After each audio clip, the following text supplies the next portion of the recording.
നടന്നുകൊണ്ടിരിക്കുന്ന അഖില ഭാരതീയ പാണ്ഡവീയ മഹാവിഷ്ണു സത്രത്തിൻ്റെ ഈ ഒരു സഭയുടെ പ്രഥമ വ്യക്തിത്വം ശ്രീ ഹരികൃഷ്ണ ഭാരതി അവറുകൾ ഇന്നിവിടെ നിശ്ചയിക്കപ്പെട്ട അർജുനനും യുവസമൂഹവും എന്നുള്ള ഒരു വിഷയം എൻ്റെ മുന്നിലിരുന്ന് കേൾക്കുന്ന വിവിധ ഇടങ്ങളിൽ നിന്ന് ശ്രവിച്ചുകൊണ്ടിരിക്കുന്ന നല്ലവരായ എൻ്റെ എല്ലാ കുടുംബാംഗങ്ങൾക്കും വളരെ പ്രേമപൂർണമായ നമസ്കാരം. വിഷയം അർജുനനെയും അർജുനനിൽ നിന്ന് യുവസമൂഹം പഠിക്കേണ്ടതുമായിട്ടുള്ള ചെറിയ ചെറിയ ചില മൂല്യങ്ങളെക്കുറിച്ചാണ്. യുവത്വം മനസ്സിൽ സംരക്ഷിക്കുന്ന എല്ലാവരും യുവാക്കൾ തന്നെ, യുവതികൾ തന്നെ. ഈ നിലയിൽ നമുക്ക് മഹാഭാരതത്തിലെ അർജുനനെ ഒന്ന് നോക്കി മനസ്സിലാക്കുക. അർജുനൻ ജീവിതത്തിൽ കൊണ്ടു നടന്ന അദ്ദേഹത്തിൻ്റെ വ്യക്തിത്വം, ബഹുമുഖമായ അദ്ദേഹത്തിൻ്റെ പ്രവർത്തികൾ, അദ്ദേഹത്തിൻ്റെ പഠനം, അറിവ്, വേണ്ട സമയങ്ങളിൽ അദ്ദേഹം അത് അവതരിപ്പിക്കുന്ന അദ്ദേഹത്തിൻ്റെ രീതികളൊക്കെ ഇന്നത്തെ ഒരു നിൽപ്പുതറയിൽ നിന്ന് നമ്മുടെ യുവസമൂഹം എങ്ങനെയാണ് ചെയ്തുകൊണ്ടിരിക്കുന്നത് എന്നൊക്കെയുള്ള ഒരു താരതമ്യത്തിന് നമുക്ക് ആദ്യം അർജുനനെ നാം മനസ്സിലാക്കണം.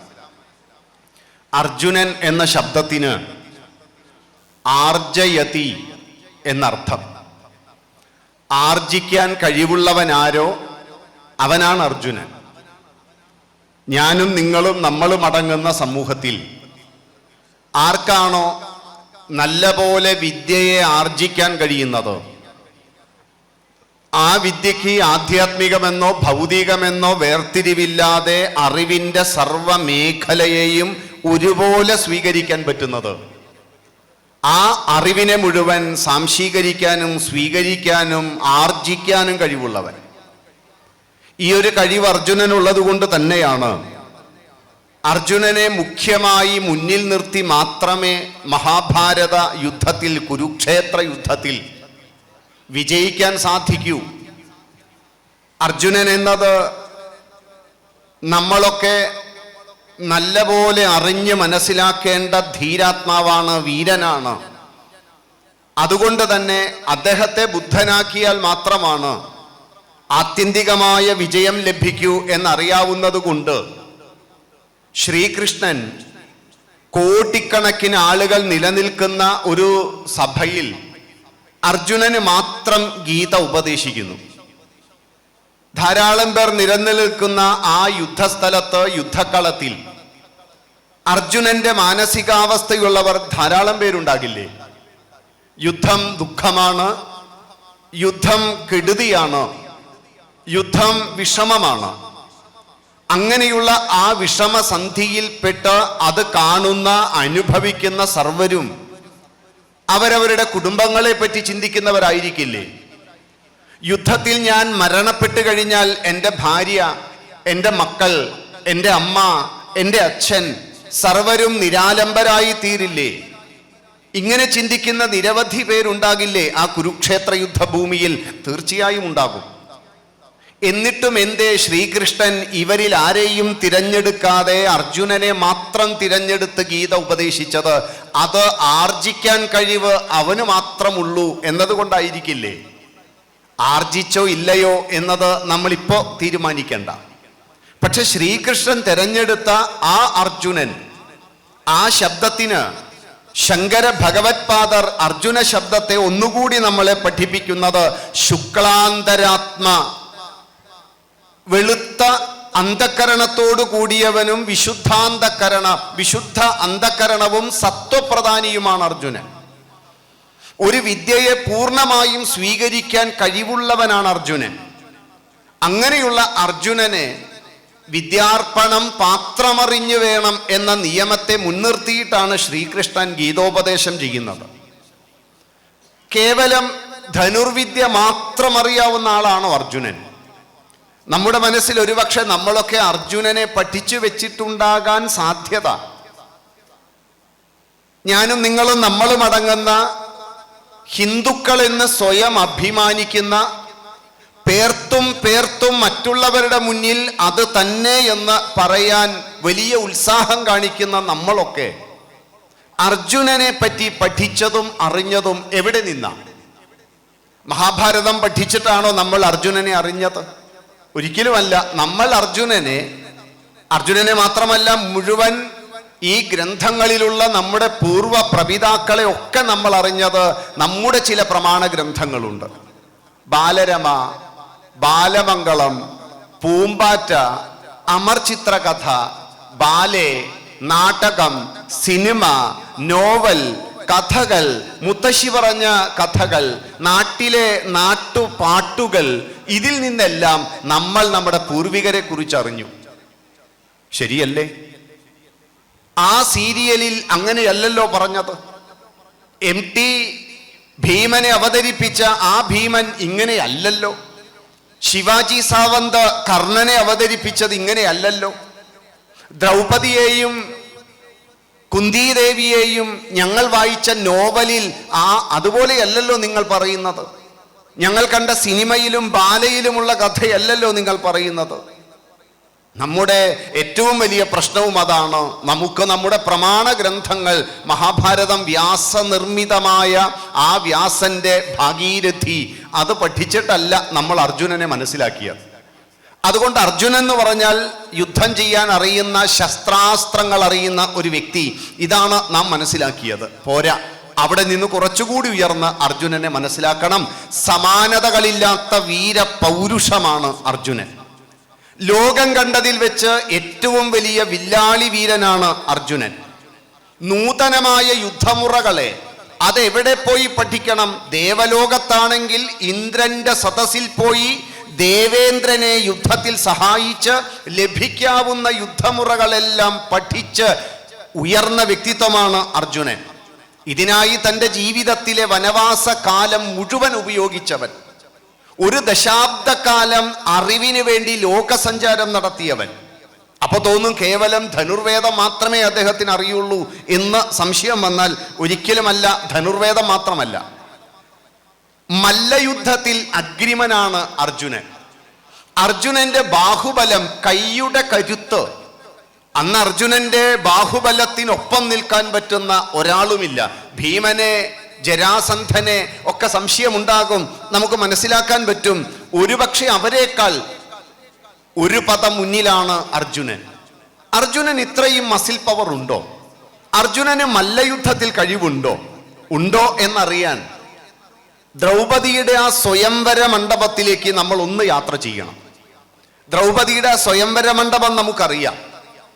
യജ്ഞേശ്വരനായ ജാതവേദസിൽ നിന്ന് കന്നിക്കൈ നീട്ടമായി ദ്രുപദന് കിട്ടിയ ദ്രുപദ ദുഹിതയായ അഗ്നിസംഭവയായ ആ യജ്ഞസംഭവ എന്ന ദ്രൗപദി വിവാഹത്തിന്റെ കതിർമണ്ഡപത്തിൽ എല്ലാവരും വന്നു ചേർന്നു. ആ ദ്രുപദ ദുഹിതയുടെ വിവാഹത്തിന് വന്നു ചേർന്നവരുടെ മുന്നിൽ വലിയൊരു പരീക്ഷണമുണ്ട്. ആ പരീക്ഷണം സാധാരണ നിലയിൽ ഒരാൾക്ക് എടുത്തുയർത്താൻ പറ്റാത്ത ഒരു വലിയ ഒരു ധനുസ് അവിടെ വെച്ചിട്ടുണ്ട്. അതെടുത്ത് ഞാണേറ്റാൽ മാത്രം പോരാ, ലക്ഷ്യവേധത്തിന് പറ്റുന്ന തരത്തിൽ മുകളിൽ കറങ്ങിക്കൊണ്ടിരിക്കുന്ന ഒരു ചക്രത്തിന്റെ ഉള്ളിൽ ഒരു വസ്തു, ആ വസ്തുവിനെ അത് എയ്തു കൊള്ളിക്കണം. വേഗത്തിൽ കറങ്ങുന്ന ആ യന്ത്രത്തിനെ നോക്കി അതിൽ ലക്ഷ്യസ്ഥാനത്ത് അസ്ത്രമെയ്ത് ആര് കൊള്ളിക്കുന്നുവോ അവനാണ് ഈ യജ്ഞസംഭവ, അഗ്നിസംഭവ എന്ന് പറയുന്ന ദ്രുപദ ദുഹിതയായിട്ടുള്ള ദ്രൗപദി എന്ന പാഞ്ചാലിക വിവാഹം കഴിക്കാൻ പറ്റൂ. അന്നത്തെ ക്ഷത്രിയന്മാരെല്ലാം വന്ന് നിരന്നു. ആ ക്ഷത്രിയന്മാരിൽ നമ്മൾ മനസ്സിൽ പ്രതീക്ഷിക്കുന്ന സർവരുമുണ്ട്. ദുര്യോധനാദികൾ മുഴുവനുണ്ട്. അന്നത്തെ ശിശുപാലനുണ്ട്, ജരാസന്ധനുണ്ട്, ജയദ്രഥനുണ്ട്, ശല്യരുണ്ട്, സർവരുമുണ്ട്. ഈ ക്ഷത്രിയന്മാർക്ക് സാധിക്കാത്തതായിട്ടൊന്നുമില്ല. പക്ഷെ അവരെല്ലാം വന്ന് ആ ധനുസ്സൊന്നെടുത്തുയർത്താൻ പറ്റാതെ ഇളിഭ്യരായി തിരിച്ചുപോയി. അവരെല്ലാം മാറി നിന്നു. കർണൻ വന്ന് എടുത്തുയർത്തി. ഞാൻ സൂതനെ വരിക്കില്ല, കർണനെ വരിക്കില്ല എന്ന് പറഞ്ഞിട്ടില്ല, സൂതനെ വരിക്കില്ല എന്ന് ദ്രൗപദി സഭാമധ്യത്തിൽ ഉച്ചത്തിൽ വിളിച്ചു പറഞ്ഞു. അങ്ങനെ ആ വില്ല് കൗരവന്മാരുടെ അവസരം കഴിഞ്ഞപ്പോൾ സ്വാഭാവികമായും അടുത്ത് ബ്രാഹ്മണന്മാർക്ക് ഇനി കഴിവുള്ളവന് വേണമെങ്കിൽ എടുത്തുയർത്താം. ബ്രാഹ്മണൻ മന്ത്രം ചൊല്ലി മന്ത്രമോദി യജ്ഞം ചെയ്ത് മഹാവിഷ്ണുവിനെ പൂജിച്ച് ഭജിച്ചിരിക്കുന്ന ആ യജ്ഞേശ്വരനെ യഥാവിധി പൂജിക്കുന്ന ബ്രാഹ്മണന് അത് തൊടാൻ പോയിട്ട് അനക്കാൻ പോയിട്ട് എടുത്തുയർത്താൻ പറ്റില്ലെന്ന് വിചാരിച്ചു കൊണ്ടിരുന്നപ്പോഴാണ് പാണ്ഡവന്മാരിൽ മധ്യമനായ അർജുനൻ ആ അനക്കാൻ പറ്റാത്ത ആ വില്ല് മല പോലെ ഇളകാതെ നിൽക്കുന്ന മഹാചാപത്തെ തൊഴുതു വന്ദിച്ച് കൈനീട്ടി തൻ്റെ ഏകപാണി കൊണ്ടെടുത്തുയർത്തി. അതിൽ ഞാണേറ്റ് ആ ലക്ഷ്യത്തെ എയ്തു കൊള്ളിച്ച് ദ്രൗപദിയെ വിവാഹം കഴിക്കുന്നത്. സത്യത്തിൽ ജരാസന്ധന് അനക്കാൻ പറ്റാത്ത വില്ല് അവിടെയുണ്ടായിരുന്ന മഹാരഥന്മാർക്കാർക്കും തൊട്ടൊന്നനക്കാൻ പറ്റാത്ത ആ വില്ല് ആരാ എടുത്തുയർത്തിയത്? അതും ഏകപാണി കൊണ്ട് അർജുനനാണ്. അർജുനന്റെ ബാഹുബലം, മല്ലയുദ്ധത്തിലുള്ള കഴിവ്, കരുത്തുള്ള ആ ഇരുമ്പുലക്ക പോലെയുള്ള കൈത്തണ്ട അത് അന്നത്തെ കാലത്ത് മറ്റൊരാൾക്കുമില്ല. അതുകൊണ്ടാണ് അർജുനന്റെ ഈ കൈക്കരുത്ത് കണ്ടതുകൊണ്ടാണ് ജരാസന്ധനുമായി യുദ്ധം ചെയ്യാൻ ശ്രീകൃഷ്ണൻ ഭീമനും അർജുനനും ശ്രീകൃഷ്ണനും കൂടി ജരാസന്ധന്റെ അടുത്ത് ചെല്ലുമ്പോൾ ഞങ്ങളിൽ 3 പേരിൽ ആരെ വേണമെങ്കിലും നിങ്ങൾക്ക് മല്ലയുദ്ധത്തിന് തെരഞ്ഞെടുക്കാം, ഞങ്ങളിൽ ഒരാളെ വിജയിച്ചാൽ മതി എന്ന് കൃഷ്ണൻ പറയുമ്പോൾ ജരാസന്ധൻ ഭീമനെ തെരഞ്ഞെടുക്കാൻ കാരണം മല്ലയുദ്ധത്തിലുള്ള അദ്ദേഹത്തിൻ്റെ ഉത്സാഹം കൊണ്ടല്ല, മറിച്ച് ഭീമനെ തെരഞ്ഞെടുക്കുമ്പോൾ മറ്റ് 2 പേരെ കുറിച്ചും ജരാസന്ധന് വ്യക്തമായ കാഴ്ചപ്പാടുണ്ട്. കേവലം 13ാമത്തെ വയസ്സിൽ തൻ്റെ അമ്മാവനായ കംസനെ ഇരുമ്പുലക്ക പോലെയുള്ള കൈത്തണ്ട കൊണ്ട് അടിച്ച് മർദ്ദിച്ച് വധിച്ച ശ്രീകൃഷ്ണനെ മല്ലയുദ്ധത്തിന് വിളിച്ചാൽ സെക്കൻഡുകൾക്കുള്ളിൽ താൻ കാലാപുരിയിൽ പോകുമെന്ന് ജരാസന്ധൻ അറിയാം. 13ാമത്തെ വയസ്സിലാണ് ശ്രീകൃഷ്ണൻ എന്ന് പറയുന്ന ആ മഹാബാഹുവായിട്ടുള്ള ആ കരുത്തൻ ജരാസന്ധനെയും ചാണൂരനെയും ഒക്കെ അടിച്ച് നിലംപരിശാക്കി കാലാപുരിയിൽ അയച്ചത്. അതുകൊണ്ട് ശ്രീകൃഷ്ണനെ തെരഞ്ഞെടുക്കണ്ട എന്ന് തീരുമാനിച്ചു ജരാസന്ധൻ. പിന്നെയുള്ളത് അർജുനനാണ്. അർജുനന്റെ വീര്യം ആ യജ്ഞവേദിയിൽ, ആ വിവാഹത്തിന്റെ കതിർമണ്ഡപത്തിൽ കണ്ണുകൊണ്ട് നേരിട്ട് കണ്ടതാണ്. ശ്രീകൃഷ്ണന്റെ കേട്ടതേയുള്ളൂ. അർജുനൻ തനിക്ക് അനക്കാൻ പറ്റാത്ത മഹാചാപം എടുത്തുയർത്തിയ അർജുനന്റെ അടുത്ത് മല്ലയുദ്ധത്തിന് പോയാൽ തനിക്ക് ജീവൻ കിട്ടില്ല എന്നുറപ്പുണ്ട്. പിന്നെ ആരാ? പിന്നെയുള്ള ആകെയുള്ള വഴി ഭീമനാണ്. ഇതായിരുന്നു അർജുനൻ. അന്ന് ലോകത്ത് ഏറ്റവും മിടുക്കനായ ആ അർജുനൻ ഇപ്പൊ എന്തൊക്കെ കാര്യത്തിലും മിടുക്കനാണ്. അർജുനൻ അറിവിന്റെ കാര്യത്തിൽ മിടുക്കനാണ്, ആയുധവിദ്യയുടെ കാര്യത്തിൽ മിടുക്കനാണ്, ബാഹുബലത്തിന്റെ കാര്യത്തിലും മിടുക്കനാണ്. നമ്മുടെ കുട്ടികളും സർവ്വകാര്യങ്ങളിലും മിടുക്കന്മാരാണ്, മിടുക്കികളാണ്. A+ കാര്യത്തിൽ മിടുക്കികളാണ്, ഇൻഫോർമേഷൻ ടെക്നോളജിയുടെ കാര്യത്തിൽ മിടുക്കന്മാരും മിടുക്കികളുമാണ്. നമുക്ക് തൊട്ട് മനസ്സിലാക്കാൻ പറ്റാത്ത, രുചിച്ചു മനസ്സിലാക്കാൻ പറ്റാത്ത വിരൽത്തുമ്പിലെ വിസ്മയജാലിക മുഴുവൻ നമ്മുടെ കുഞ്ഞുങ്ങൾക്ക് അറിയാം. അവർക്ക് ലോകത്തിലെ സർവ്വ അറിവുമുണ്ട്. അർജുനനെ പോലെ തന്നെ അവർക്ക് ഇൻഫോർമേഷൻ മുഴുവൻ അവർക്കുണ്ട്. അതുകൊണ്ട് ജനറൽ നോളജ് ഉണ്ട്, സൂപ്പർവിഷൻ നോളജ് ഉണ്ട്, അക്കാദമിക് നോളജ് ഉണ്ട്, അവർക്കെല്ലാ അറിവുമുണ്ട്. അർജുനന് മോശക്കാരനല്ല, നമ്മുടെ കുഞ്ഞുങ്ങളും മോശക്കാരല്ല. അവർ സർവ്വ മേഖലയിലും അഗ്രിമന്മാരാണ്, 1ാം സ്ഥാനക്കാരാണ്. മാത്രമല്ല ഒറ്റയ്ക്ക് നിന്ന് കൗരവാദികളെ പലതവണ തോൽപ്പിച്ചവൻ അർജുനൻ. നമുക്ക് ചിലപ്പോൾ സംശയം തോന്നും, കുരുക്ഷേത്ര യുദ്ധത്തിൽ അർജുനൻ യുദ്ധം ചെയ്യാതെ തേർത്തട്ടി തളർന്നിരുന്നത് തോൽക്കുമെന്ന ഭയം കൊണ്ടല്ല. കാരണം ഇദ്ദേഹം ഇതിനു മുൻപ് കർണനെ 1-ലധികം തവണ തോൽപ്പിച്ചിട്ടുണ്ട്. നമ്മുടെ ഉള്ളിലൊരു തെറ്റായ ചിന്തയുണ്ട് അർജുനനൊപ്പം നിൽക്കാൻ പറ്റുന്ന ആളാണ് കർണൻ എന്ന്.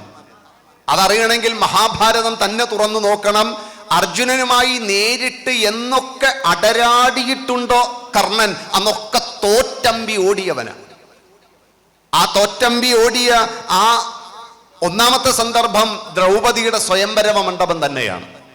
ക്ഷത്രിയന്മാരായ ഞങ്ങൾക്ക് സാധിക്കാത്തത് ഒരു ബ്രാഹ്മണൻ നേടിയപ്പോൾ സ്വാഭാവികമായും കർണനടക്കമുള്ള നിരാശാ കാമുകന്മാർക്കൊരു വിഷമം തോന്നി. അങ്ങനെയുണ്ടല്ലോ, തനിക്ക് കിട്ടാത്തത് മറ്റൊരാൾക്ക് കിട്ടുമ്പോൾ സ്വാഭാവികമായും മനസ്സിൻ്റെ അടിത്തട്ടിൽ നിന്ന് ഉണ്ടാകുന്ന ആ അസൂയ, കർണന് നല്ലപോലെ ഉണ്ടായിരുന്ന ആ അസൂയ അവിടെ പൊന്തി വന്നപ്പോൾ കർണൻ, അതായത് കിട്ടാത്ത ഈ നിരാശാ കാമുക അസോസിയേഷൻ ഒരുമിച്ചുകൂടി.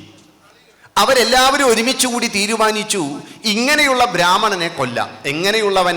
എതിർത്ത് തോൽപ്പിക്കുന്നവൻ.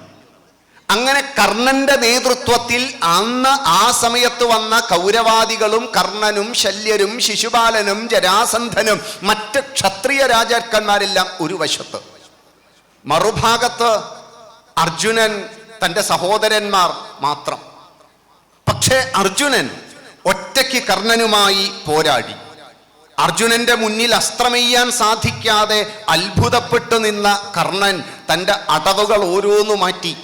ആ മാറ്റൽ നാവുകൊണ്ടായിരുന്നു. അർജുനൻ പറഞ്ഞു, അല്ലയോ ബ്രാഹ്മണ, അങ്ങയുടെ അസ്ത്രപ്രാവീണ്യം കാണുമ്പോൾ എനിക്ക് അത്യത്ഭുതം തോന്നുന്നു. ഭവാൻ ആരാണ്? സാക്ഷാൽ ധനുർവേദമാണോ? ചതുർബാഹുവായ മഹാവിഷ്ണുവാണോ? അതോ പരശുരാമനാണോ? അതോ ദേവേന്ദ്രനാണോ? അച്യുതനായ മഹാവിഷ്ണുവിൻ്റെ ഏതെങ്കിലും കിങ്കരനാണോ? ഇനി ആണായിട്ടുള്ളവരിൽ പുരുഷന്മാരിൽ കിരീടി മാത്രമാണ് എന്നെ എതിർക്കാൻ പറ്റുന്നവൻ. അതുകൊണ്ട് നീ അർജുനനാണോ? ഇത് കേട്ട് ചിരിച്ചുകൊണ്ട് ബ്രാഹ്മണനായ അർജുനൻ പറഞ്ഞു, ഞാൻ ധനുർവേദമല്ല, ഞാൻ പരശുരാമനല്ല, ഞാൻ അച്യുതനായ മഹാവിഷ്ണുവല്ല, ഞാൻ ദേവേന്ദ്രനല്ല. പയറ്റി തെളിയിച്ച് പയറ്റ് പഠിച്ച ഒരു ബ്രാഹ്മണൻ മാത്രമാണ്. വാചകമടിക്കാതെ യുദ്ധം ചെയ്യൂ കർണ. കർണൻ ഉടനെ തന്നെ തടിതപ്പാൻ കണ്ടെത്തിയ ആ കർണന്റെ വാക്ക് നാം മറക്കരുത്. അപരാധം ചെയ്തവരാണെങ്കിൽ പോലും ബ്രാഹ്മണൻ എന്നും രക്ഷിക്കപ്പെടണം, ബ്രഹ്മതേജസ് എന്നും സംരക്ഷിക്കപ്പെടണം. അതുകൊണ്ട് ഹേ അർജുന, നീ പൊയ്ക്കൊള്ളൂ. ആരാ കർണൻ? നമ്മൾ മനസ്സിൽ സംരക്ഷിച്ച് സൃഷ്ടിച്ചു വെച്ച ഈ കർണൻ അർജുനനോട് ആദ്യമായി തോറ്റമ്പി മാറി നിന്നു. പോരാ, കർണന്റെ ഈ തിരിഞ്ഞോട്ടം ആദ്യമായിട്ടല്ല അർജുനന് നേരെ. നമ്മൾ മനസ്സിൽ കർണനെ ഉണ്ടാക്കി വെച്ചപ്പോൾ ചില നോവലുകളിലും കഥകളിലും മാത്രമാണ് കർണൻ വീരപൗരുഷം. അർജുനന്റെ മുന്നിൽ മാത്രം പിടിച്ചു നിൽക്കാൻ സാധ്യമല്ല. ഒരിക്കൽ ഗന്ധർവന്മാർ ആക്രമിച്ച സമയം, നേരത്തെ ഇവിടെ വയം പഞ്ചാധികം ശതം, നമ്മൾ 105 പേരും ഒരു വശത്തായിരിക്കണം എന്ന് പറഞ്ഞ കഥാസന്ദർഭങ്ങളും കർണൻ നിരവധി തവണ തോറ്റമ്പി ഓടിയ ആ ചരിതത്തിന്റെ ചില സൂചനകളൊക്കെ നമുക്ക് തന്നിരുന്നു. അതിൽ ഗന്ധർവന്മാരുടെ മുന്നിൽ പിടിച്ചു നിൽക്കാൻ പറ്റാതെ കൗരവാദികളോടൊപ്പം ഉണ്ടായിരുന്ന കർണൻ താൻ മരണപ്പെടുമോ എന്ന് ഭയന്ന് വികർണന്റെ തേര്, നമ്മൾ പലരുടെയും വണ്ടിയൊക്കെ വാങ്ങിപ്പോകുമ്പോൾ ലാത്തിച്ചാർജ് കാണുമ്പോൾ ആരുടെയെങ്കിലും വണ്ടിയിൽ ഒരു താക്കോലുണ്ടെങ്കിൽ അതെടുത്ത് ജീവൻ രക്ഷിക്കാൻ വേണ്ടി നമ്മൾ ഓടുന്നത് പോലെ വികർണന്റെ തേരിൽ ചാടിക്കയറി കൗരവാദികളെ ആരെയും നോക്കാതെ ഓടി രക്ഷപ്പെട്ടു. കർണന്റെ രണ്ടാമത്തെ ഓട്ടമാണ്. മൂന്നാമത്തെ ഓട്ടം വിരാട രാജ്യത്തിലെ ഗോക്കളെ ആക്രമിച്ച് പിടിച്ചെടുത്തു കൊണ്ടുപോകുമ്പോൾ ബൃഹന്നള എന്ന ആ സ്ത്രീരൂപത്തിലുള്ള നർത്തകിയായ അർജുനന്റെ മുന്നിൽ യുദ്ധം ചെയ്യുന്നുണ്ട്. അർജുനൻ ഒറ്റയ്ക്ക്. നമ്മൾ ആ രംഗം മനസ്സിൽ കണ്ടാലാണ് അർജുനനെ മനസ്സിലാവുക. വിരാടന്റെ പുത്രനായ ഉത്തരനെ സാരഥിയാക്കി രഥിയായ അർജുനൻ, പെൺകുട്ടി ബൃഹന്നള നർത്തകി, നൃത്തം ചെയ്യേണ്ട ലാസ്യ നയനങ്ങൾ ഉണ്ടാകേണ്ടതിൽ പൗരുഷവും കയ്യിൽ ആയുധവുമേന്തി ഗാണ്ഡീവം പിടിച്ചു നിൽക്കുന്ന അർജുനന്റെ മുന്നിൽ ആരാന്നറിയുമോ? അജയ്യനായ ഭീഷ്മർ, ഗുരുവായ ദ്രോണൻ, കർണൻ, ദുര്യോധനൻ, ദുശാസനൻ, അങ്ങനെ തുടങ്ങി മഹാരഥന്മാരെല്ലാം. ഇത് തന്നെയായിരുന്നു കുരുക്ഷേത്ര യുദ്ധത്തിലും. ഇവരിൽ നിന്ന് ആളുകളുടെ എണ്ണത്തിൽ കൂടുതലില്ല.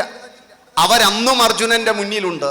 പക്ഷെ അന്ന് അർജുനൻ ഒറ്റയ്ക്ക് ഭീഷ്മരെ പരാജയപ്പെടുത്തി, ദ്രോണരെ പരാജയപ്പെടുത്തി, കർണനെയും ദുര്യോധനനെയും പിടിച്ചു നിൽക്കാൻ പറ്റാതെ കർണനും ദുര്യോധനനും ബോധരഹിതനായി താഴെ വീണ് അവരുടെ ഉത്തരീയമെടുത്ത് ഉത്തരന്റെ കയ്യിൽ കൊടുത്ത് നിന്റെ പെങ്ങളായ ഉത്തരയ്ക്ക് അത് കൊടുക്കൂ എന്ന് പറഞ്ഞ് എൻ്റെ ശിഷ്യയ്ക്ക് ഞാൻ വാക്കുകൊടുത്തതാണെന്ന് പറഞ്ഞ് ഉത്തരയ്ക്ക് വേണ്ടി ഉത്തരയുടെ കയ്യിൽ ആ ഉത്തരീയം എടുത്ത് കൊടുക്കുന്ന, ചിരിച്ചു കൊടുക്കുന്ന അർജുനനുണ്ട്. എന്നും വിജയിച്ചവൻ അർജുനൻ. കർണനോ എന്നും അർജുനന്റെ മുന്നിൽ തോറ്റോടിയവനാ. ചിത്രരഥൻ എന്ന ഗന്ധർവനെ തോൽപ്പിക്കാൻ സാധ്യമല്ലായിരുന്നു അക്കാലത്ത്. ആ ചിത്രരഥനെ തോൽപ്പിച്ച് ചാക്ഷുഷി വിദ്യ, ഏതും സസൂക്ഷ്മമായി നിരീക്ഷിച്ചു പഠിക്കുന്ന വിദ്യ, അത് പഠിച്ചവൻ അർജുനൻ. ദേവേന്ദ്രനെ തൊടാൻ പോലും പറ്റാത്ത നിവാതകവചന്മാരെ ഒറ്റയ്ക്ക് പോയി ലക്ഷക്കണക്കിന് പേരെ ഒരുമിച്ച് ചേർന്ന് നിന്നവരെ തോൽപ്പിച്ച് ആ പുരി പിടിച്ചെടുത്ത ദേവേന്ദ്രന് സമ്മാനമായി കൊടുത്തവൻ അർജുനൻ. ഞാനിങ്ങനെ പറയാൻ തുടങ്ങിയാൽ അർജുനൻ സമാനതകളില്ലാത്ത പൗരുഷം, വ്യക്തിത്വം. ആ അർജുനനെ നമ്മൾ ഒന്ന് മനസ്സിൽ കൊണ്ടുവരണം. പോരാ, അർജുനനെ ഒന്നുകൂടി മനസ്സിലാക്കാൻ കുരുക്ഷേത്ര യുദ്ധം കൂടി വേണം. യുദ്ധം ഇനി ഒരു നിലയ്ക്കും ഒഴിവാക്കാൻ പറ്റില്ല.